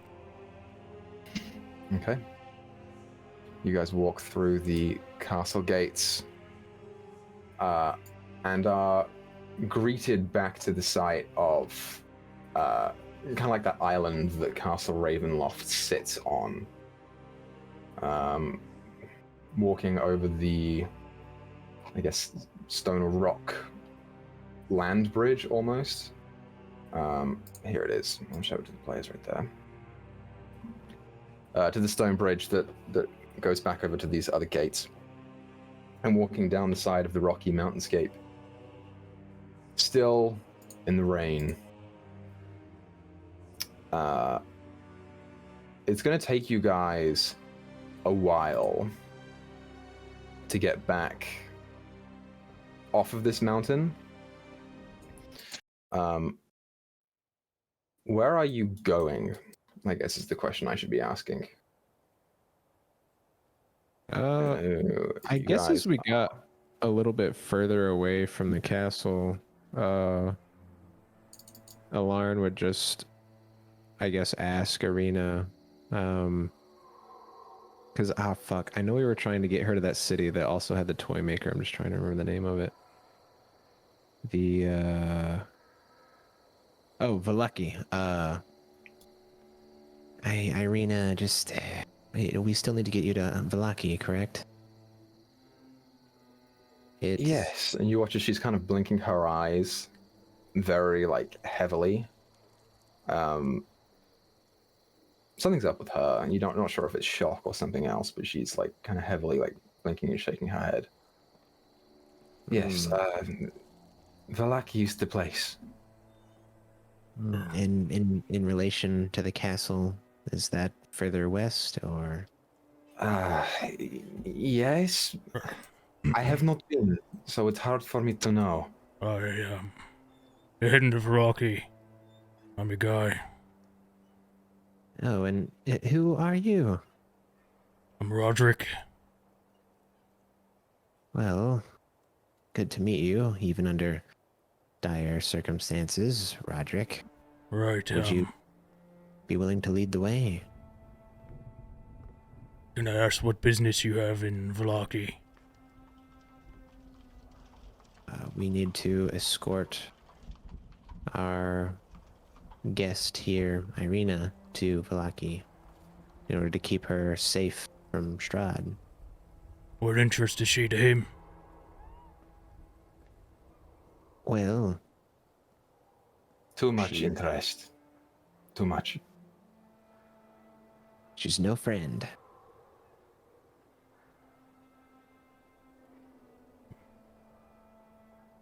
All right, yeah. This way. Thank you. So, you guys are traveling. I will say, time of day that it is, it's definitely middle of the night. And again, it's hard to gauge, but it would be around like 3-ish in the night. As you guys are walking along the road, you can choose to camp out alongside it. You would know, Roderick, it would probably take a few hours to get to Vallaki. So you could power through if you wanted to. By the time you were there, everyone would suffer a point of exhaustion.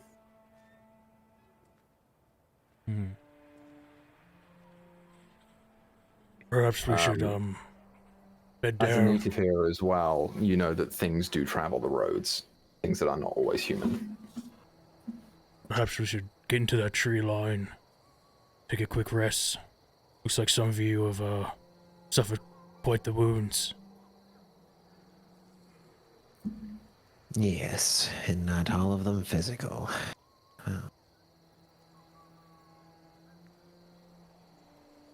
And I guess he would just follow wherever. Was it Robert? Roderick. Yes, Roderick was directing. Okay. And for Roderick, probably. So you guys carry down the road. At what point did you say you wanted to take a rest, Roderick? You guys start from here, and you're going to continue going down that. Can you see the red line? No. Damn, you can't even see the red line? Holy shit. Oh, man. Hold the phone. I see a bunch of little black dashes. I'm going to just allow it to be on, Oh. because fuck it. Oh, that's cool. So the red line is where you are going. You can stop at any point along, so you start from here, and you stop at any point along it. You're going up through these gates. Up through those gates. Okay. I mean, how long do I think they can go before things might get dangerous? Is that a windmill? Yeah. Malin's on 1 HP. That is a windmill, yep. You might know some stuff about that. We'll get to that. Malin's on 1 HP. Gar is very weak. Tia doesn't have any arrows at all. And I believe Alarin is mostly tapped of spells. These guys look like physically and magically drained. So, you know, it's really a gamble on if you find something or not on the road. Yeah, maybe like we rest in between these two hills, but in the tree line. Okay. So, I would like for everyone to roll me a group stealth check. Oh. Oh, Including Arena. Oh, with this character. Disadvantage. I'm just gonna exit out of 20! Katrina's Oh my outlook. god! Although I feel like it's not as useful in a group thing, so. It'll help balance out mine. I got a 4. Oh, so I Oh. guess also with the bonus to stealth though, so it'd technically be a 22. Oh, I got a 5. Sorry. We got a 22. I have a 15. 9. 9. Roderick got a 5. Yeah. Malin? 22. 22. Okay, so Malin and Arena kind of push that over. Arena got a 16. You guys managed to trek down the mountainside. The rain makes it more difficult to travel and thus slows your walking speed, especially on the rocky cliffs on the side here. But thankfully, it does help obscure you somewhat from anything that may be watching. The gates that you find right here are identical to the ones that you guys came through the fog to see. These gates separate the east and west ends of Barovia, like the village of Barovia, and everything that sort of encompasses that. Traveling through, you are greeted to familiar-ish, encroaching woods, trees with branches that look like they're grabbing at you at any given point. And as you head inwards, you can make up camp. Are we taking watches? Yeah. Yeah. Dangerous out here. Who would like to take the first watch? Who has things to discuss? Oh. I'm perfectly just healthy, happened? so I think it makes sense for me to take a first watch, right? Yeah. Curious question: why is Drogden attached to Gar's back? Lauren killed him. He's dead. Well, I tried to save him, and it did not work as I planned. And now, hopefully, we can maybe find his father at some point and either put him to rest or maybe bring him back. He has some sort of contraption inside of him that I think has some effect on his ability to be conscious. You were friendly with this zombie. He was more than a zombie. He was unlike anything I had ever seen before. Very peculiar undead. How so? There was a strange connection to nature. There's a father. I don't think he ever told us the name, but some connection to this forest. And he was an enemy of Strahd. He wanted him dead. I don't know if he was called the Monster of Barovia. I don't know if that name rings a bell. It does. I was in Barovia, looking, following the lead for that woman, Gertruda, that you, well, you know, when I heard that there was a group of newcomers who had a zombie in their midst, sounded peculiar. Didn't expect to run into you. You were also there and heard about them attacking a certain person in broad daylight. Right. Heard there was a scene. Oh, referring to that, I see. Well, we were led to believe that the old woman may be up to nefarious deeds as we heard, smelled. There was a possibility that she was taking children. And we tried to get her to confess, but she refused. She also was quite hardy for an old woman. What proof do you have? Damn, I'm trying to remember. Because we had Garfantis smell that there was another entity that she lied about, and You had Drowden's word that he saw it. oh yeah, shit. Well, our first-hand account, visually, is currently dead, attached to Garfantis's back.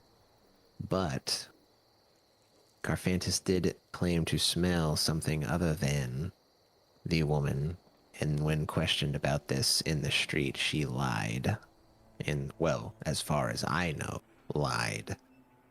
And would not reveal who that was. Actually, she whispered something creepy to me as like I ran by, if I recall. I but- believe what she said was something along the lines of, "You'll never see them alive."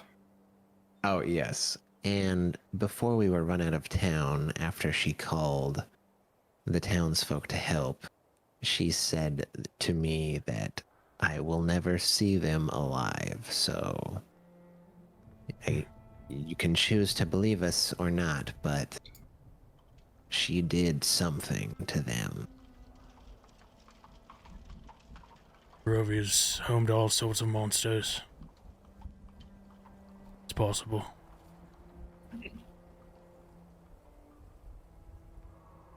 So are you some sort of bounty hunter or investigator or... Might be too early for that.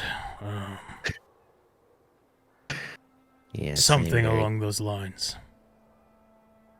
Well, please try not to kill us in our sleep. My big friend here would have no problem crushing you if need be. Your friend wouldn't be alive if it weren't for me. Yes. And I choose to... That's the only reason I'm even willing to travel with you. You'll be safe with me. Thank you, again, for helping him. And Lauren will just kind of walk off to a tree and lay down his head, I guess. Okay, so I guess both of you for this watch roll perception checks. Unless someone else wanted to take it with Roderick after this encounter. Fair enough. That's a 5. Why does my character suck? I want a new character. Oh no. It's not too late. Throw Uh, him off a cliff. I rolled a 5, but it's a 10 because I have a +5. So So, the night ticks on. The vantage point that was selected is not good for seeing out. Thankfully, no mist, but rain still kind of barely falling around you makes sound difficult to make out. And you guys just wait through the watch, hoping that nothing comes to get you. And the first watch concludes uneventful. For the second watch, who wants to take it? Arena is here as well, should you choose her. Tia will take this one. Anyone going with Tia? You're Is muted. that a yes, Gar? Yes, that's a yes from God. Sorry, I was Okay. bumming I up. just know Tia hates me, so I'm gonna lay low. Yeah, for a bit. everybody kind of hates each other at this point. Yeah. This has been awkward. So the two of you roll perception checks. This is the point. This is what Strahd 15. wants, you guys. 16. We'll Ooh. check that. Yes, 16. Yeah, you guys have a much better position in your watch since the rain does begin to just cease altogether, replaced with the whistling winds and eerie silence of the darkness that is Barovia. Is there anything that you two want to discuss on your watch? Not necessarily. I mean, Gar's just like feeding Bernadette through the holes in the cage, his Yeah, grains and things. You go to feed Bernadette and you hear from inside the cage this... Oh, I'm sorry. Oh no. It's fucking cockatrice. It seems that Bernadette took a little bit of a beating when you fell backwards from Strahd biting you. Onto your back, the cage was a little bit rustled, shall we say. I won't penalize it damage-wise, but she was definitely shaken up. And also, as you investigate your things, you do see a hole in Draugden's back about that big from where she's been eating this long-dead corpse. just add insult to injury. You probably shouldn't eat any more of him. It probably doesn't settle well with you. Here is some of my food if you want. I'm sorry we can't let you go. They say you'll die if I do. Yeah, you give food. A couple times in the night, even after your watch, you kind of wake up to hear this.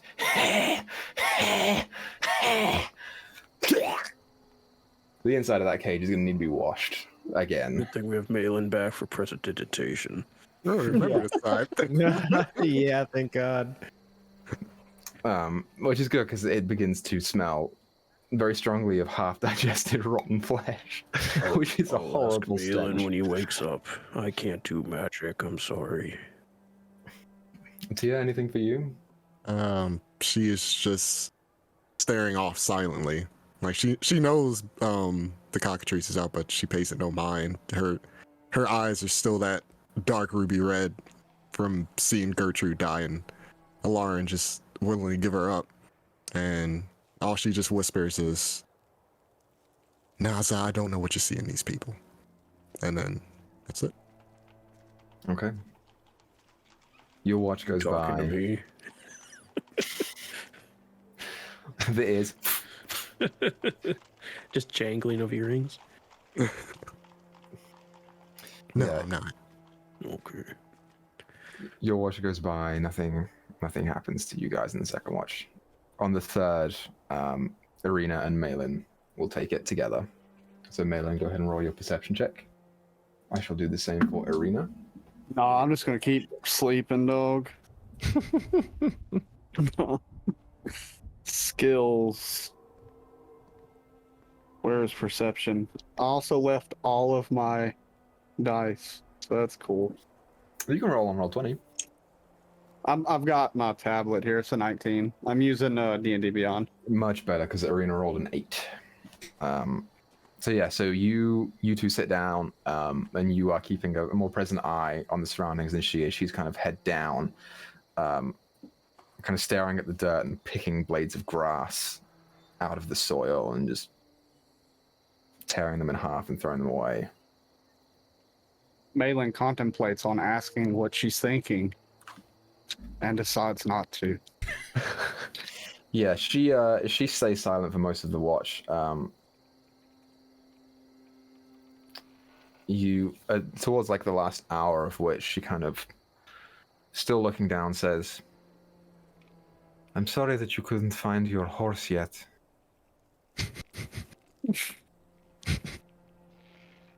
Yes, honestly wasn't expecting to really find him. At least not so soon.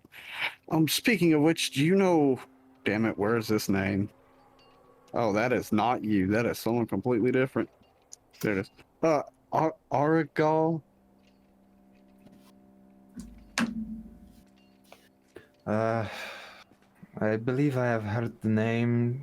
Doesn't live in the village. Lives somewhere out west. I don't remember.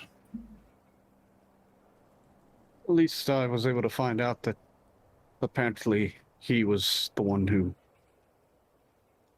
nabbed him while we were in the house. Well, I hope that you find him soon. Yeah, me too.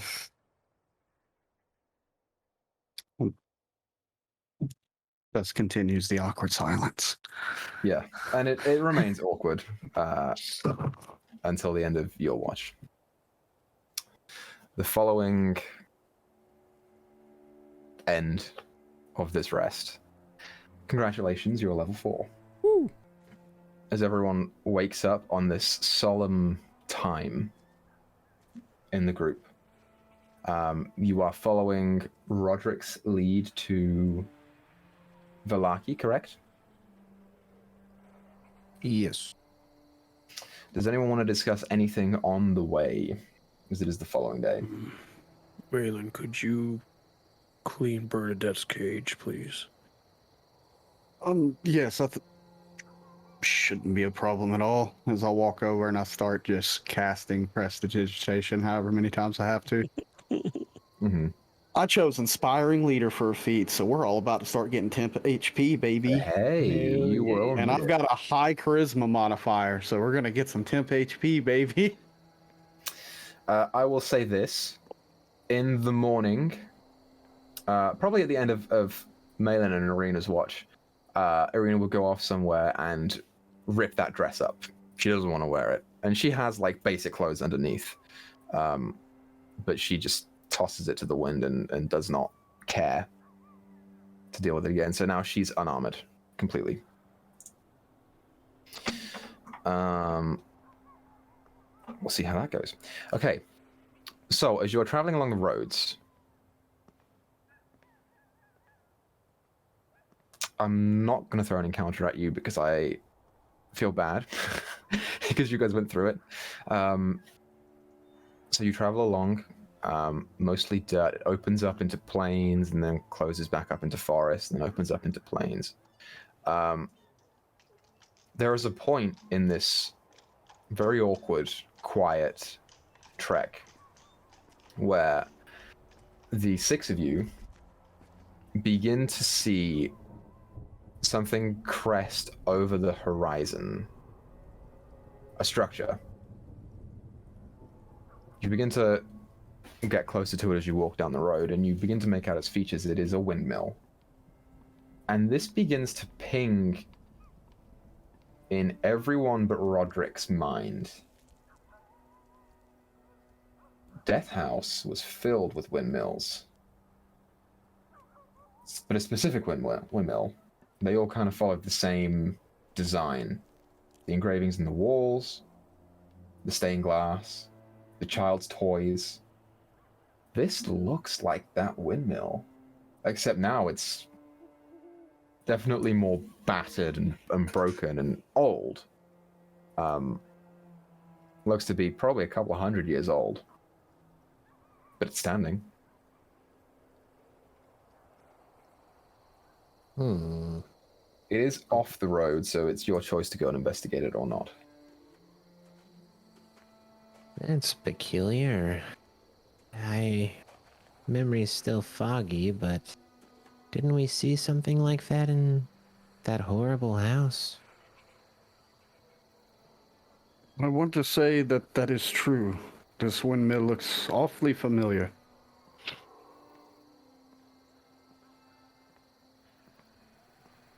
What do I know about the windmill? Roll a history check. Great. Can I roll like something decent for once? Let's see. A 15. Okay. Little is known about that windmill. It stands, for the most part, it's considered to be unused. But as you're looking closer to it, you do see a cart outside. What's everyone's passive perception? 11. 16. 15. 16. Good shit, you guys. So, Roderick and Tia, as you get closer, you pick up on it. Faintest smell of cooked meat and pastry. Oh. I think I know who this is. This is that pie lady they were talking about. So, I guess this is her hideout then, the windmill. I guess it makes sense.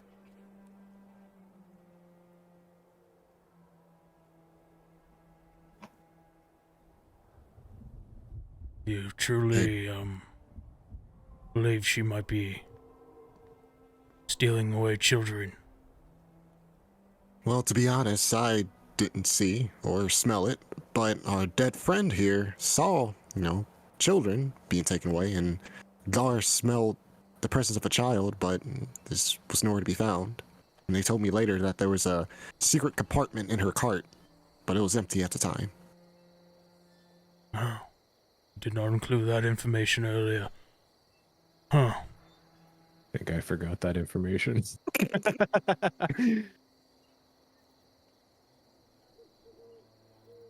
Speaking of which, friend, you're gonna continue to lug him around this whole place, so... They want to find a place to put him at, but they don't really know. I still believe that there's something that can be done. But I will need to find a way to contact his father. What was his name? The father? He did not quite trust me enough to give me that information, I believe. but I assume some sort of forest spirit or something, if you have heard of anything like that in Barovia. There's many spirits in the forest around here. This Can't one say. seemed focused on growth and just the way Drogden carried himself. Are there any well-intended spirits of the forest you know of? I don't know of any, but I might know someone who does, so I can ask around for you. That would be very helpful. Well, Garfantis, I know that we need to get Irina to safety, but if she really is taking children, can we allow her to continue to do so?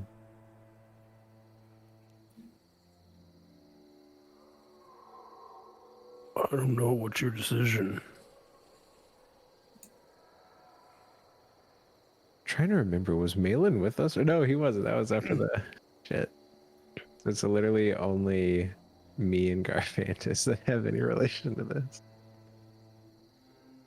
Roderick, you said that you were investigating this to a degree, correct? No, I was just looking for Gertruda. Oh. Look, I don't blame you for what happened. There's not much you can do when it comes to Strahd. I hate that I had to decide that, but he would have killed us all if we didn't make a choice. You're right.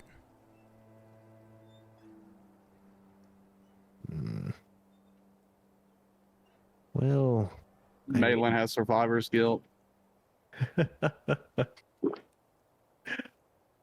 Irina, you care for the people of Barovia, yes? Yeah, I do. So, if you believe what we're saying to be true, would you prefer that we put a stop to this? Or would you want to continue to Wallachia first? I don't know.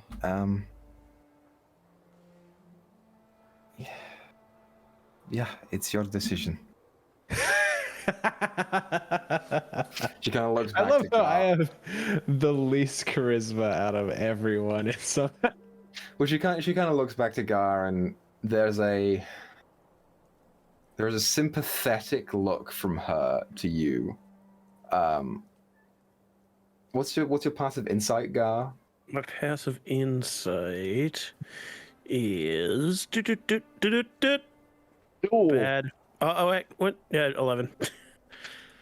There are a lot of feelings inside of Arena right now that she is that are informing her decision-making process and redirecting it to Alarin right now. Look, if it, You know of her as a very strong-willed person. Mm-hmm. If you want to hold off for a little bit, I can, when we get to Wallachia, I can ask around some more. See what people know about this pie woman. Yeah, Get the more more. information we know would be great, honestly. I'm still amazed that as old and frail as she looked, I crushed her, and she was still standing. So, yes, that's a good plan. Thank you. We should continue to Wallachia. Wallachia. Wallachia. I don't know why I keep calling Wallachia. I even have it in my notes tattoo. There are a lot of hard to say names in this campaign. I don't. And Bavaria. We got kicked out of Bavaria. Okay, so you guys continue onwards. Who knows what will happen in the meantime while they are left to do what they do? It's probably fine. The kids won't be of any much help anyway, right, Lauren? Oh! Oh! Lauren will just walk on. Oh man, there's like a. I love this. This is a bad friendship starting. Yeah. I think everybody in the group hates somebody at this point. Lauren, you know, he knows it was horrible, and he understands everyone hates him, or not hates him, but is very pissed off at him. So he's just, you know, being careful with his words now. Sure. No, this is fucking fantastic, you guys. I fucking love this. This is exactly the point of this campaign. You know what? Fuck it. I'll stab Roderick. For shits and God giggles. damn it! Try to steal me while you were invisible. Make a new character. I probably need to ask about that too. Like, so why was I being dragged? It's my duty to protect the good citizens of the Mist here. I saw you were injured, and the Eye of Strahd saw an opportunity to grab you while he was distracted. I mean, you wasn't afraid that I might cry out, wondering what was going on, and draw attention to what you were doing? To be honest, you look too weak to do that. You still do.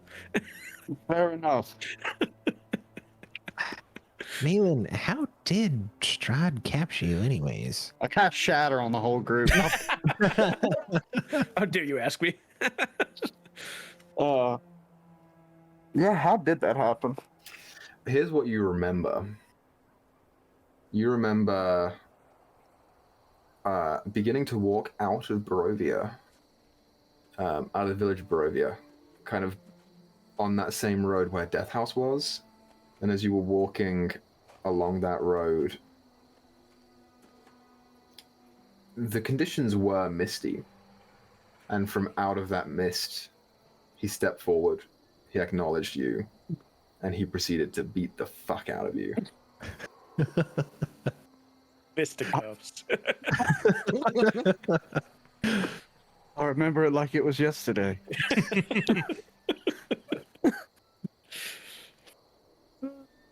Well, on my way back, Strahd met me on the road and proceeded to beat the shit out of me. He does appear to be a force to be reckoned with.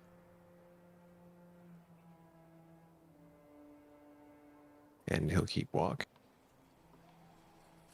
Yeah. During this time, Irina, as a person, does not really... Normally she just sits in the middle of the group, right? As you guys are walking. Right now she is kind of walking next to Malin. And she kind of turns... Not turns to you, but kind of still looking ahead. Very quietly begins to talk to you, Malin, and she says... I feel as if I owe you an apology or two. For both what happened in the house. I just left you there, and now this has happened, and it is because of me.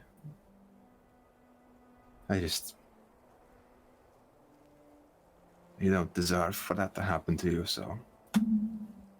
We signed up for that. I mean, we went into the house. Yes, it's not fair.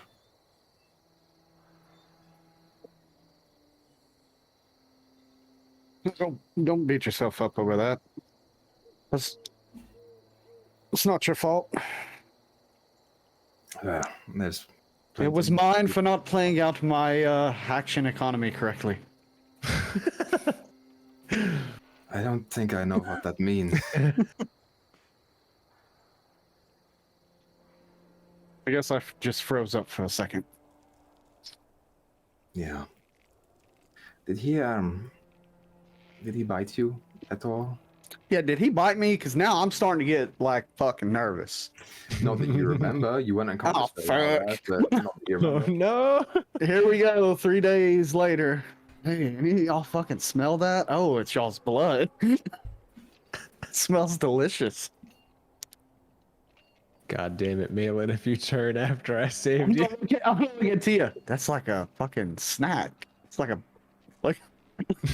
this. It's one of those little candies you get at Halloween. Capri Sun. Yeah. Oh, there is one thing Alarin will ask about. Just considering how dead fucking serious Tia looked. Tia, what was that business with my name? Whatever do you mean?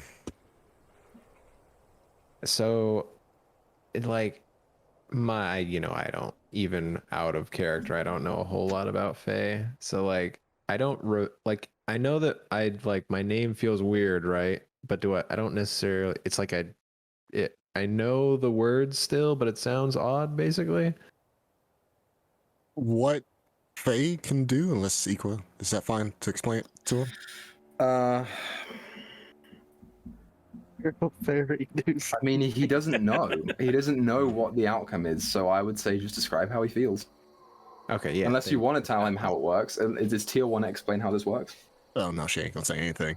But no, that feeling that you had that left you for a second, Yeah. that feeling doesn't exist anymore. So it's like someone hit the rewind button, essentially. Okay, but I still I still know my name. Yes. If everything feels fine. Okay, cool. Yeah. Yeah. So yeah, all right. So usually, Now, what was that about? Seemed quite serious at the time. And then your eyes went from red to yellow. Seems like it made you feel better. I could tell you my name more often if that'd make you feel better. Her eyes are still red. And she says, you know, Lauren, I think at this point, it's going to take a lot to make me feel better. I can understand.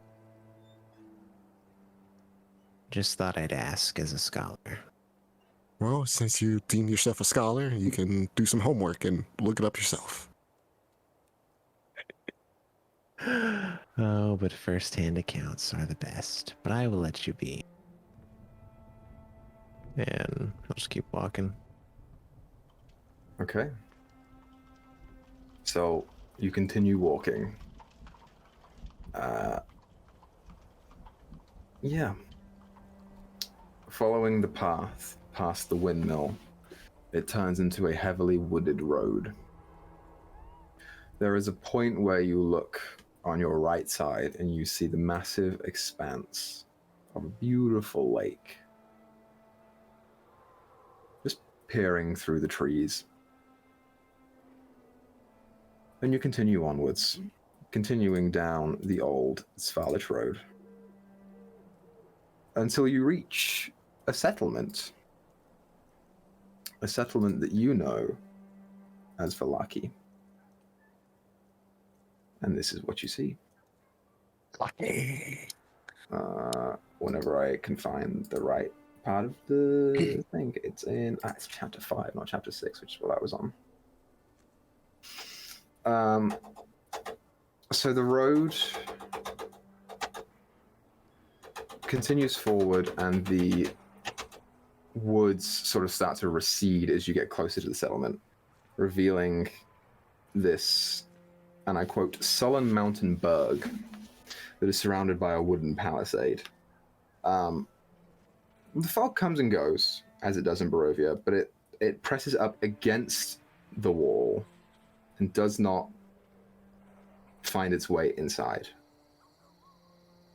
The dirt road ends at this set of iron gates that are reasonably sturdy, with a pair of figures standing behind them.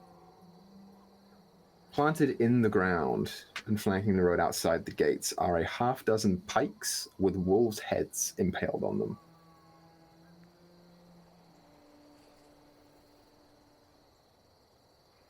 Well, Tia, at least you won't be running into any dogs or wolves here. She looks at Malin and just stares.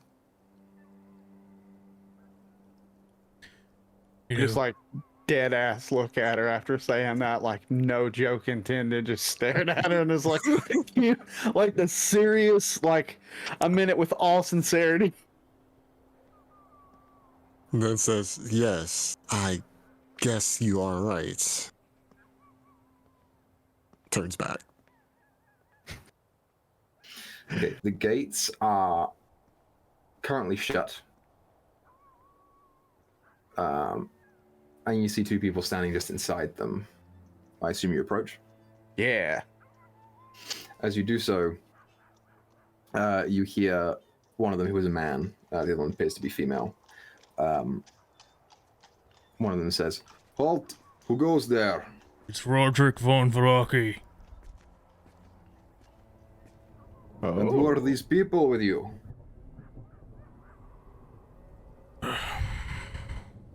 People who need a safe harbor. Make a persuasion check for me, Roderick. Oh, Don't end up boy. beefing it. Oh boy, oh boy, oh boy. Playing a little tune behind him with Bardic Inspiration. I would really appreciate that. Is it a D6? I'm just an entertainer. I'm like, Is it a trying to help D6 him still? out. Yeah. I think so. Oh, that's a 6. That helps so much. If that's only a 12 still, but I got it.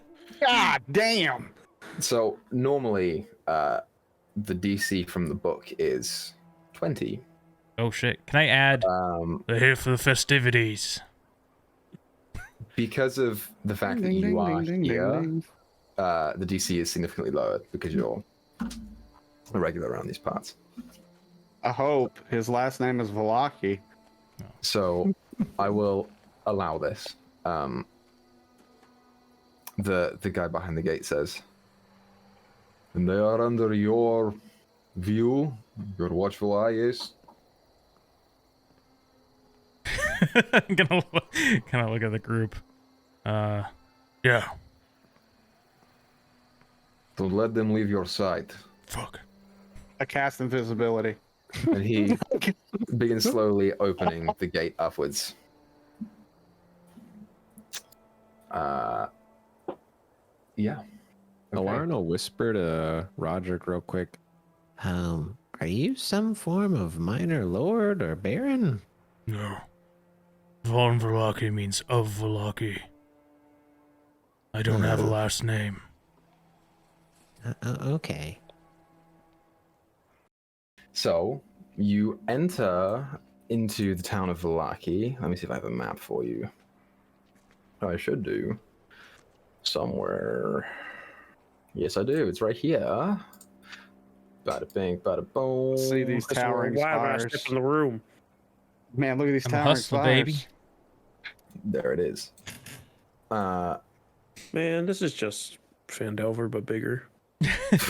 Dude, it looks like a genie lamp. Guys, this is just a town, but It looks like a genie lamp. Or it looks like an ocarina.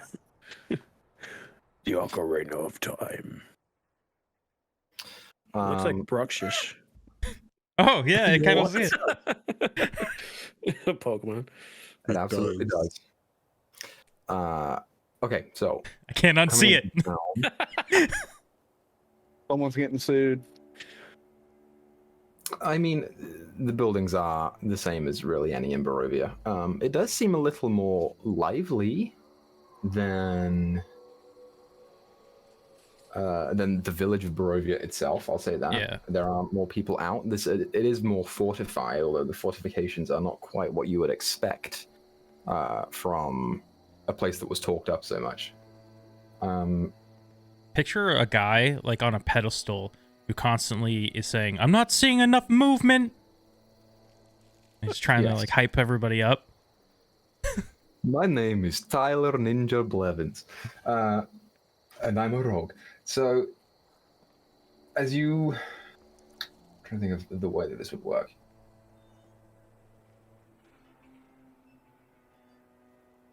Yes, okay, so you, Roderick, would know this. Because the people are... Some people setting up decorations, which is interesting, but also a little weird because the decorations that they're putting up are sort of related to sunshine and light and clouds being moved away, which is weird because they're putting them over or replacing them from decorations about wolves and weapons, and the two themes that do not seem to, connect together. You would know, Roderick, exactly why that is. Burgomaster. That's the one. It's not. There's not much to describe Vallaki itself in this book, as I'm quickly learning. Just about specific locations. So, as you go in, I'm going to just reveal all of the locations that are said on the map that I think are of interest to you, that you would know of, Roderick, okay? So, let's start with this one. I love it when my HUD auto updates. Right here, that is St. Andrew's Church. That's a cathedral. That's a Here in red town. arena, I think. This one, I think this is. Wait, that's where we've got to bring Irina? Is that what you said? You were? He just asked you to bring her to Vallaki. Oh, okay. Okay. I don't know why I thought that. Oh, no, I was thinking of, someone said the church would have more info on something back in the day. Maybe that was that priest guy. This one right here, that's the Burgomaster's mansion. In much the same way that Barovia had one, this place has one. McDonald's? Huh? This one's an inn. It's called the Blue Water Inn.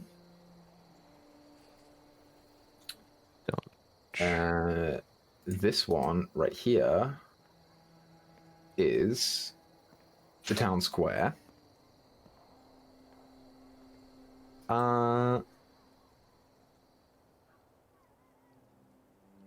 Yeah, I'm gonna leave the others.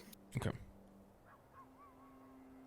Who is writing in such horrible script right now? I don't know, but this reminds me like when I'm at work and someone labeled a wire and I look at it, I have no idea what the fuck it says. It's gotta be Grizz. Come on. I hear your mouse clicking. Mick D's. All right. So what purpose brings you here?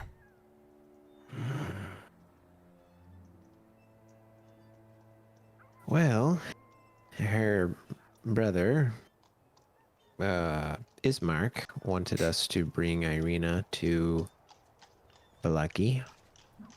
Irina, did he give you any more idea of who you should stay with here? We just thought that this town would be safe. It's fortified, so perhaps Strahd's reach could not ensue into here. The priest, Donovich, seemed kind enough to you to both. Maybe the church here would be willing to take you in. Perhaps. I don't know. I guess we could also speak with the Burgermeister. I mean, you are...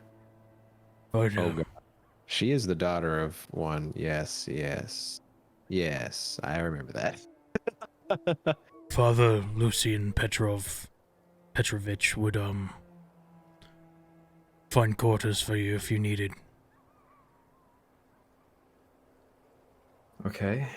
Is there a jeweler in this town? Is there a jeweler in this town? A jeweler. Interesting. Doesn't have to be anything fancy. Nope. No. Does it have a apothecary?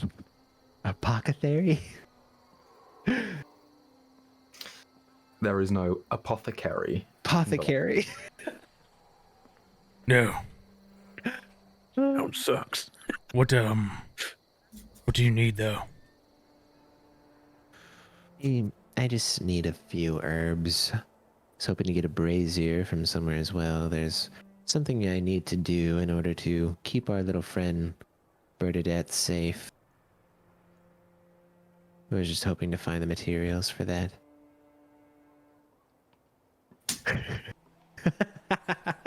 So you're looking for a brazier and what?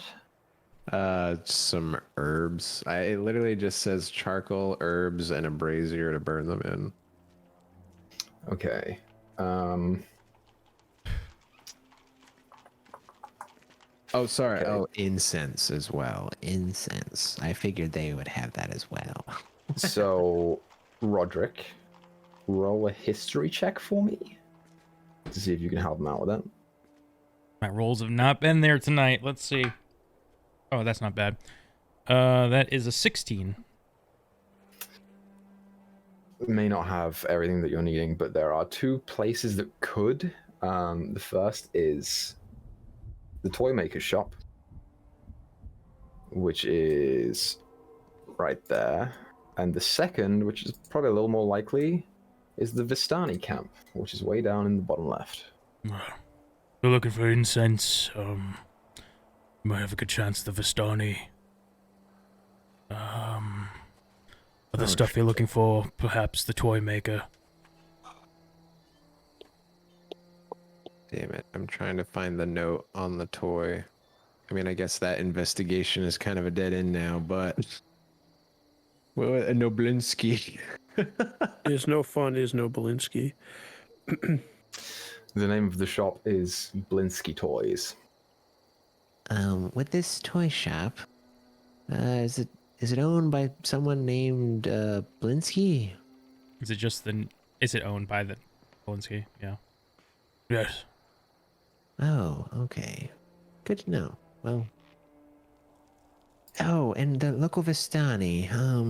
Do you know how they feel about Strahd? I was informed there's kind of a divide, and we might not be welcome with one camp. Do I know how this particular encampment feels? That's a really good question. Roll a history check. Oh, God. History is not my strongest suit, but I keep rolling decent on it for some reason. Which is funny, because other things I'm rolling. You just jinx yourself. 15.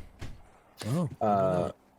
They certainly don't wear it on their sleeve if they're supporters of Strahd. Some people in town do support Strahd. In particular, there is the Vactor family, who are around. They're in like a bigger house because they're a little more wealthy. The Vistani, as far as you are aware, are indifferent. There are suspicions that some of them may serve Strahd on occasion, but I don't think that you would have engaged with them enough to know where their allegiances lie. It's unclear. Could lean either way.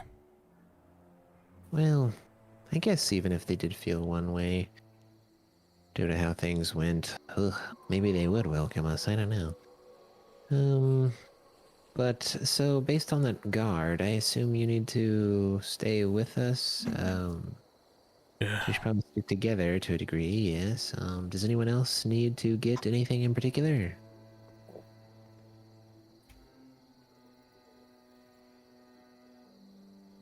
I guess Not that I can think of. Alright. Never mind. Oh, is there some business you have in this town? No.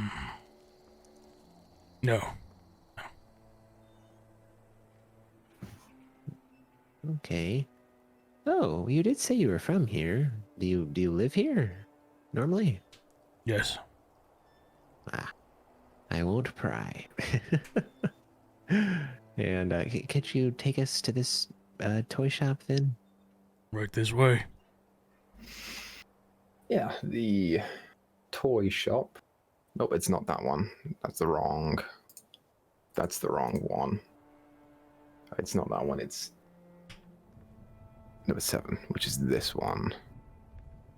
Over here. It's dead in the middle of town. So you walk by. You're coming from the east end. I will also say this section right here, this is called the Arisek Stockyard. It's a general store and facility where storage sheds can be rented, essentially. So you might be able to find some stuff in there as well. Did you say where sheds might be rented?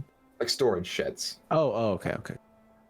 But you travel onwards and through. You're probably not looking too heavily.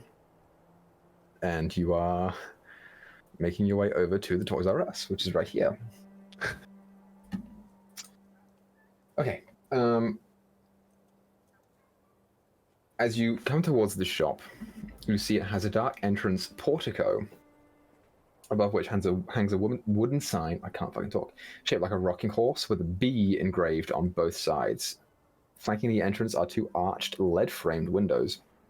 Through the dirty glass, you see jumbled displays of toys and hanging placards bearing the slogan, "Is no fun, is no Blinsky."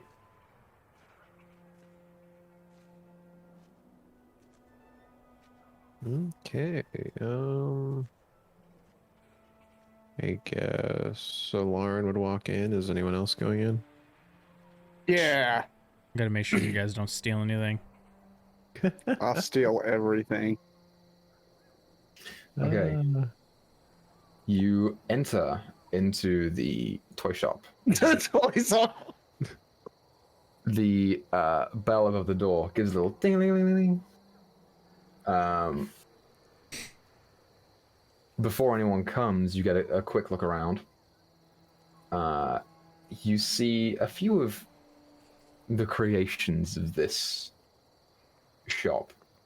To your left on a shelf, as you enter, you see a headless doll that comes with a sack of attachable heads, including one with its eyes and mouth stitched shut, for 9 copper pieces. On a table nearby, a miniature gallows, complete with trapdoor and a weighted hanged man, for 9 copper pieces. There is a wooden string mobile of hanging bats with flapping wings for the same price. And you, before you get anything else, you hear the footfalls of a man coming from around the counter. You see him walk through, and it's a little bit of a larger guy.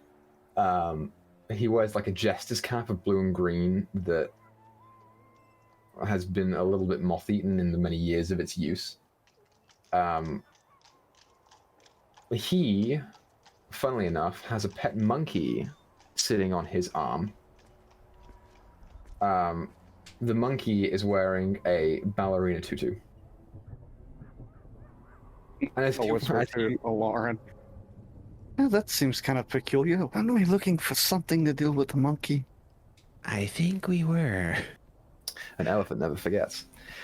As he walks around, you hear him say, this is a page straight from the book, so if it's weird, don't get me wrong. He says, "Welcome, friends, to the House of Blinsky, where happiness and smiles can be bought at bargain prices. Perhaps you know a little child in need of joy, a little toy for a girl or boy." Well, Ding, ding, ding, ding, ding, ding, ding. Hello. Look around for a wacky UAV and inflatable flailing arm 2-man. Oh, we don't sell that.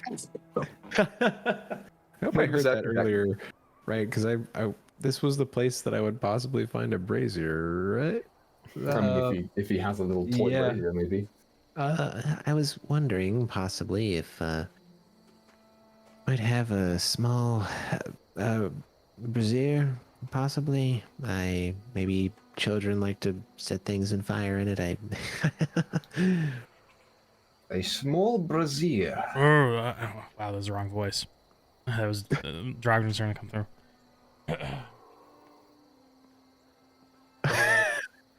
Last time I was in here, I thought I saw your witch burning kit for children.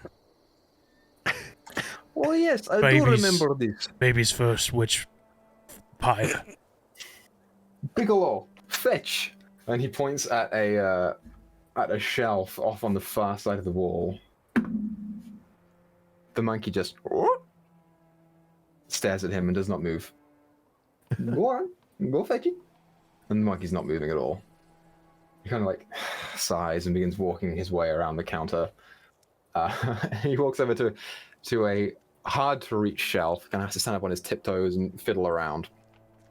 And you see he pulls down what is essentially like a wooden platform, and on top of it is like an iron brazier that looks like it may have once held like a torch, like torch sconce, mounted into the top.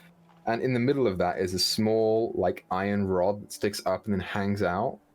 And on like a side bag, there are a number of like small wooden twig dolls that you can attach and then burn them up. He says, "Will this do?" Quite the toy shop you have here. I Thank you. think this could work, possibly. I can make do. Don't break it. It will be 2 silver.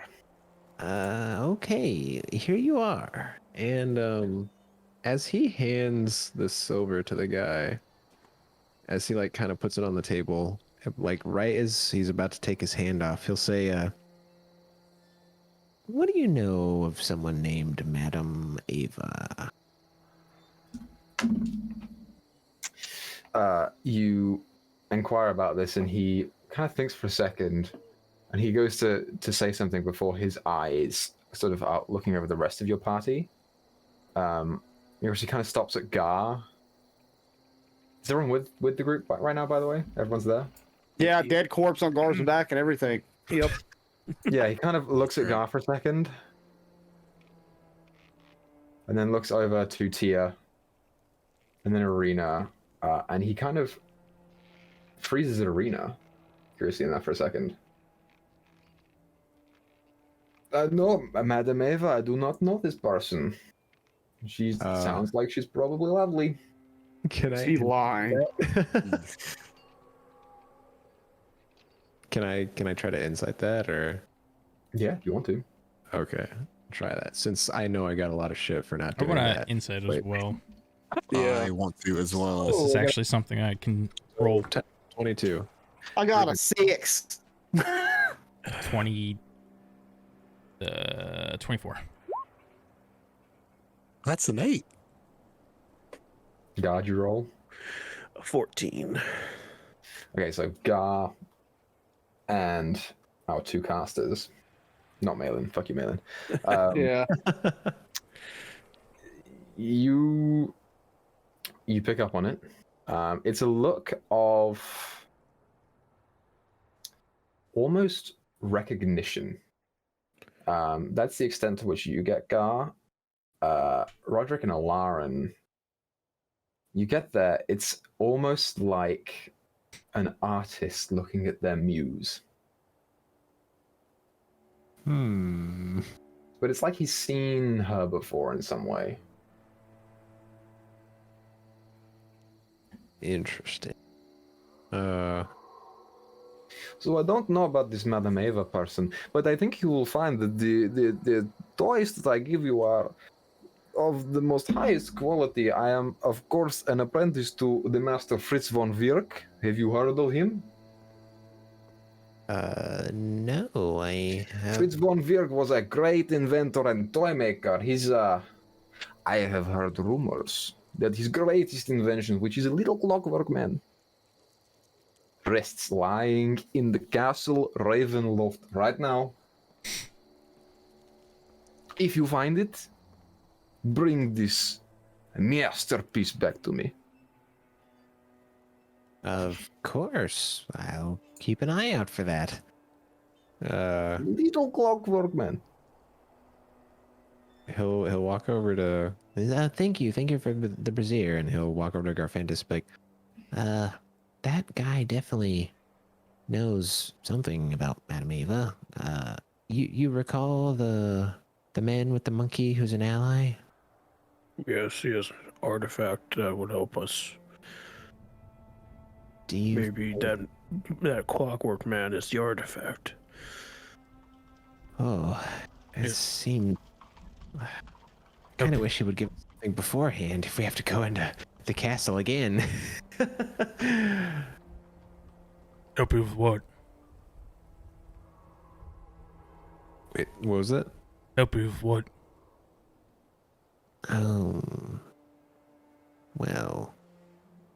He'll just kind of try to under his breath a little bit, not necessarily knowing yet if this guy is totally on our side. Like, how do you feel about Strahd?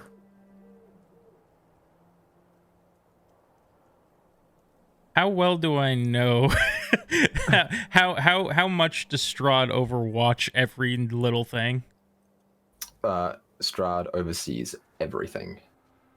Strahd sees everything in Barovia. As far as is the rumor, at least.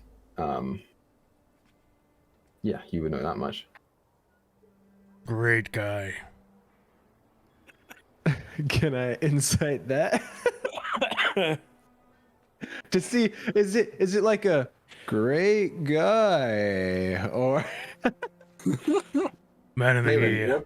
what'd you get in your perception, by the way? Well, I definitely have different outlook towards him, you know.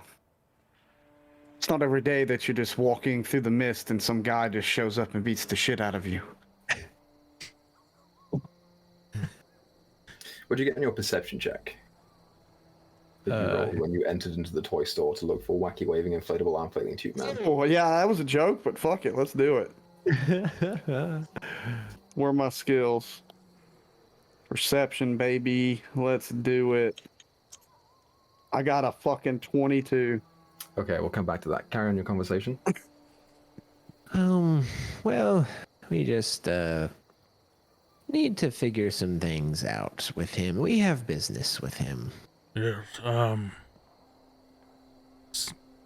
not every day you see a group of adventurers go in, come out. You working with him? Well, I feel like you We- missed the part where I said I had the shit kicked out of me on the street. yes, that was, that should tell you all you really need to know, honestly. Sure, yeah. It's weird. And being willing to let you go like that. It was odd indeed, as much for us as to you. Not without a trade, but still. He is quite the tenacious fellow, I'm coming to find out. So, Malin, you kind of walk along the counter, like the desk that Blinsky normally sits behind. And you actually had a glimpse into the back room of where he's making the next batch of toys. Curiously enough, as you're walking along the counter, you see, like, kind of behind the counter itself on a shelf, you see a, like, ventriloquist's dummy that looks an awful lot like the guy that just beat the shit out of you last night. I guess I get goosebumps. See what I did there?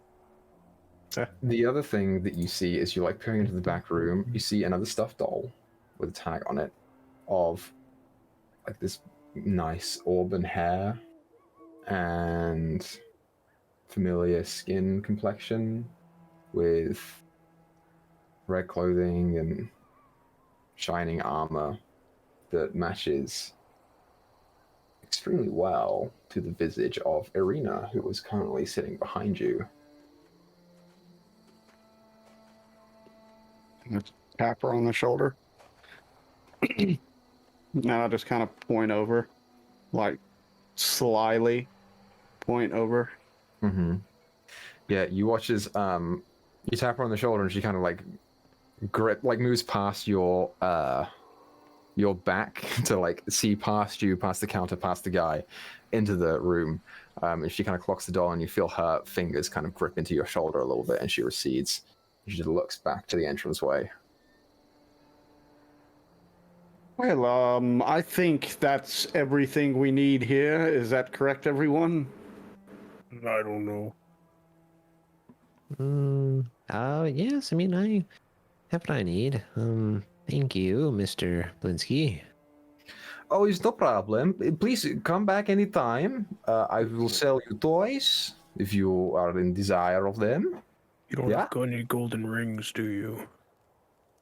None that are weapons of made any of kind? gold. But if you would like a wooden ring that is then painted into gold, I can do that. No. No, thank you. Yeah, I don't have gold. As for, would you mind if I just talk to your friend over there briefly? Which one? And he's like beckoning towards Arena. You can talk to her right now. Here. Good. Where did you come from? I did not think that this was a real person, you know? And she's just kind of like shrinking back behind, I guess Malin's closest. Yes, I think it's time we should all leave. Well, busy day, busy day, busy day. She is not in any harm. I was commissioned to make something like, you know, how she looks for a long time, and each commission gets a little more descriptive, and I don't. Who commissioned you? Oh, local thug, you know, is Strahd. What did you say his name was? You know who Isaac Strahd is, Roderick. Oh, I do. Yes, you do, because he is the like bodyguard and so like thug for hire of the Burgomaster. Now, what would Strahd want with something like that? I have no idea. I do not ask questions. I didn't know that she was a real person. He's looking to put on another one of his shows, isn't he? Well, it could be, but these have been going for a while, so if it is a show, I would expect it to be a big one. And, you know, probably soon enough, because I've been made a few dolls. Yeah. What kind of show is this? Oh, you don't know about the festivals? We're new to town. He's not. They're new to town. Okay, so the festivals are put on every week or so by the Burgomaster because he thinks that the way to defeat the vampire is to, like, counteract his evilness with, like, laughter and celebration and all of these things. But, well, that is what he thinks, and that is what we try and do every week. It has been a couple days since the last one. It was the festival of Wolf something, and the next one is going to be Festival of Sun something. We've been through a lot of festivals. Oh dear. So real quick, Eco, just trying to remember. So I know that you Yes. said like the fog was kind of like stopping up against the wooden wall. Did the fog like get in the city though, or has it been relatively clear in here? It's been relatively clear. I mean, it might have trickled in a little bit, but it doesn't really take purchase here. Like whatever the source of the fog is, it does not emanate from inside of Vallaki. Oh, okay. Well, seems to possibly be doing something. I mean, the mists don't seem to be coming too far into here, so who knows? Maybe it Yeah. works. Right. Who knows? Who knows indeed. Well, thank you for the information. You are most welcome. Well, you have a wonderful day, Mr. Blonsky. We're gonna head out now. Blinsky. Gadolf Blinsky. And yes, yeah, you too, Piccolo. Say goodbye. He watches the monkey just waves the hand. Named your monkey Piccolo? Oh, actually, he had a name from the guy that I got them off of, but you know, I like the name Bigelow. I'm sure you do. Yeah. Were you? I don't know what your situation is, but did you just like escape from him or something? No, I did not. That's probably a good thing. I don't know if he would imprison someone like you or not. I mean, you talk, so probably not, right? He's. This conversation's getting awkward. Yeah, a little Right, bit. probably best we get going. Okay. Well, be safe, and I'm sorry that I've been making dolls of this person that I did not think was real. So be careful if you find Isaac Strasny. I don't know what he wants with this lady, but be careful. Wink, wink, nudge, nudge. Oh, that's just me looking out. I don't know. Maybe it's just a fan. What do you Or know? something. Just kidding. Take him Spit down. it out. Jump across the counter. Put him in a Kimura. And then I get slapped away like a wet paper towel. Well, okay. That's a good conversation and purchasing of my stuff. We're already gone. Yeah. Okay. Huh. He's gonna sit around in the store for a minute and then Starts talking to his monkey. okay, and walks back into the back room. So, how do we feel about him? I don't know if he's aware of his part in this whole ordeal or if he's hiding something. I mean, he very much so seemed to recognize Irina, but that could just be due to the many hours he spent trying to sculpt your features. Seems like he's a good enough fellow. Wanted to warn us about this thug. Yes, how well do you know this thug? Is he someone who would possibly try to harm her if he was hired to, or would he not stoop that low? He probably would, right? Make a history check. Gosh. Gah, check your notes. Gah, looking at you, Gah. That's What do you want? an 11. 11. So the thing about Isaac, the reason that he is so feared, you could say, among the Valakians, is that one morning Isaac woke up and he used to not have an arm. And one morning he woke up and there was an arm there, made of like barbed spines and elongated fingers and long nails, to the point where people assume that there is fiendish influence, at least there, blood or influence. People get scared of Isaac greatly, if not for his brutish nature, then for that alone. So, I mean, how much do you know about fiends is the question, because fiends probably would. There's a good chance he might.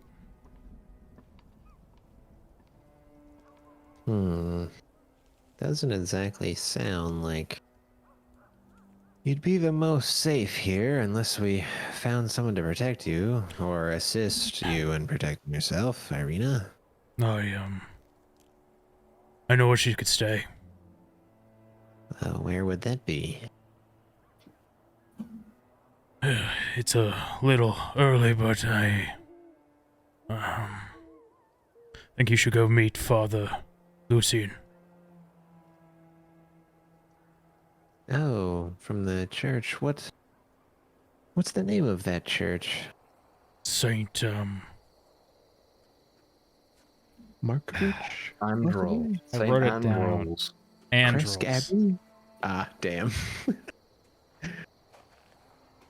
Oh, okay. Oh, here it is. Well, would you mind escorting us there later? Yes, I suggest after we get these incense. Yes, I was wondering, would we all be okay to head to the Vistani camp now? Sure. Might also glean some more information on our whole ordeal as well. Well, Roderick. See a problem with it? Hmm?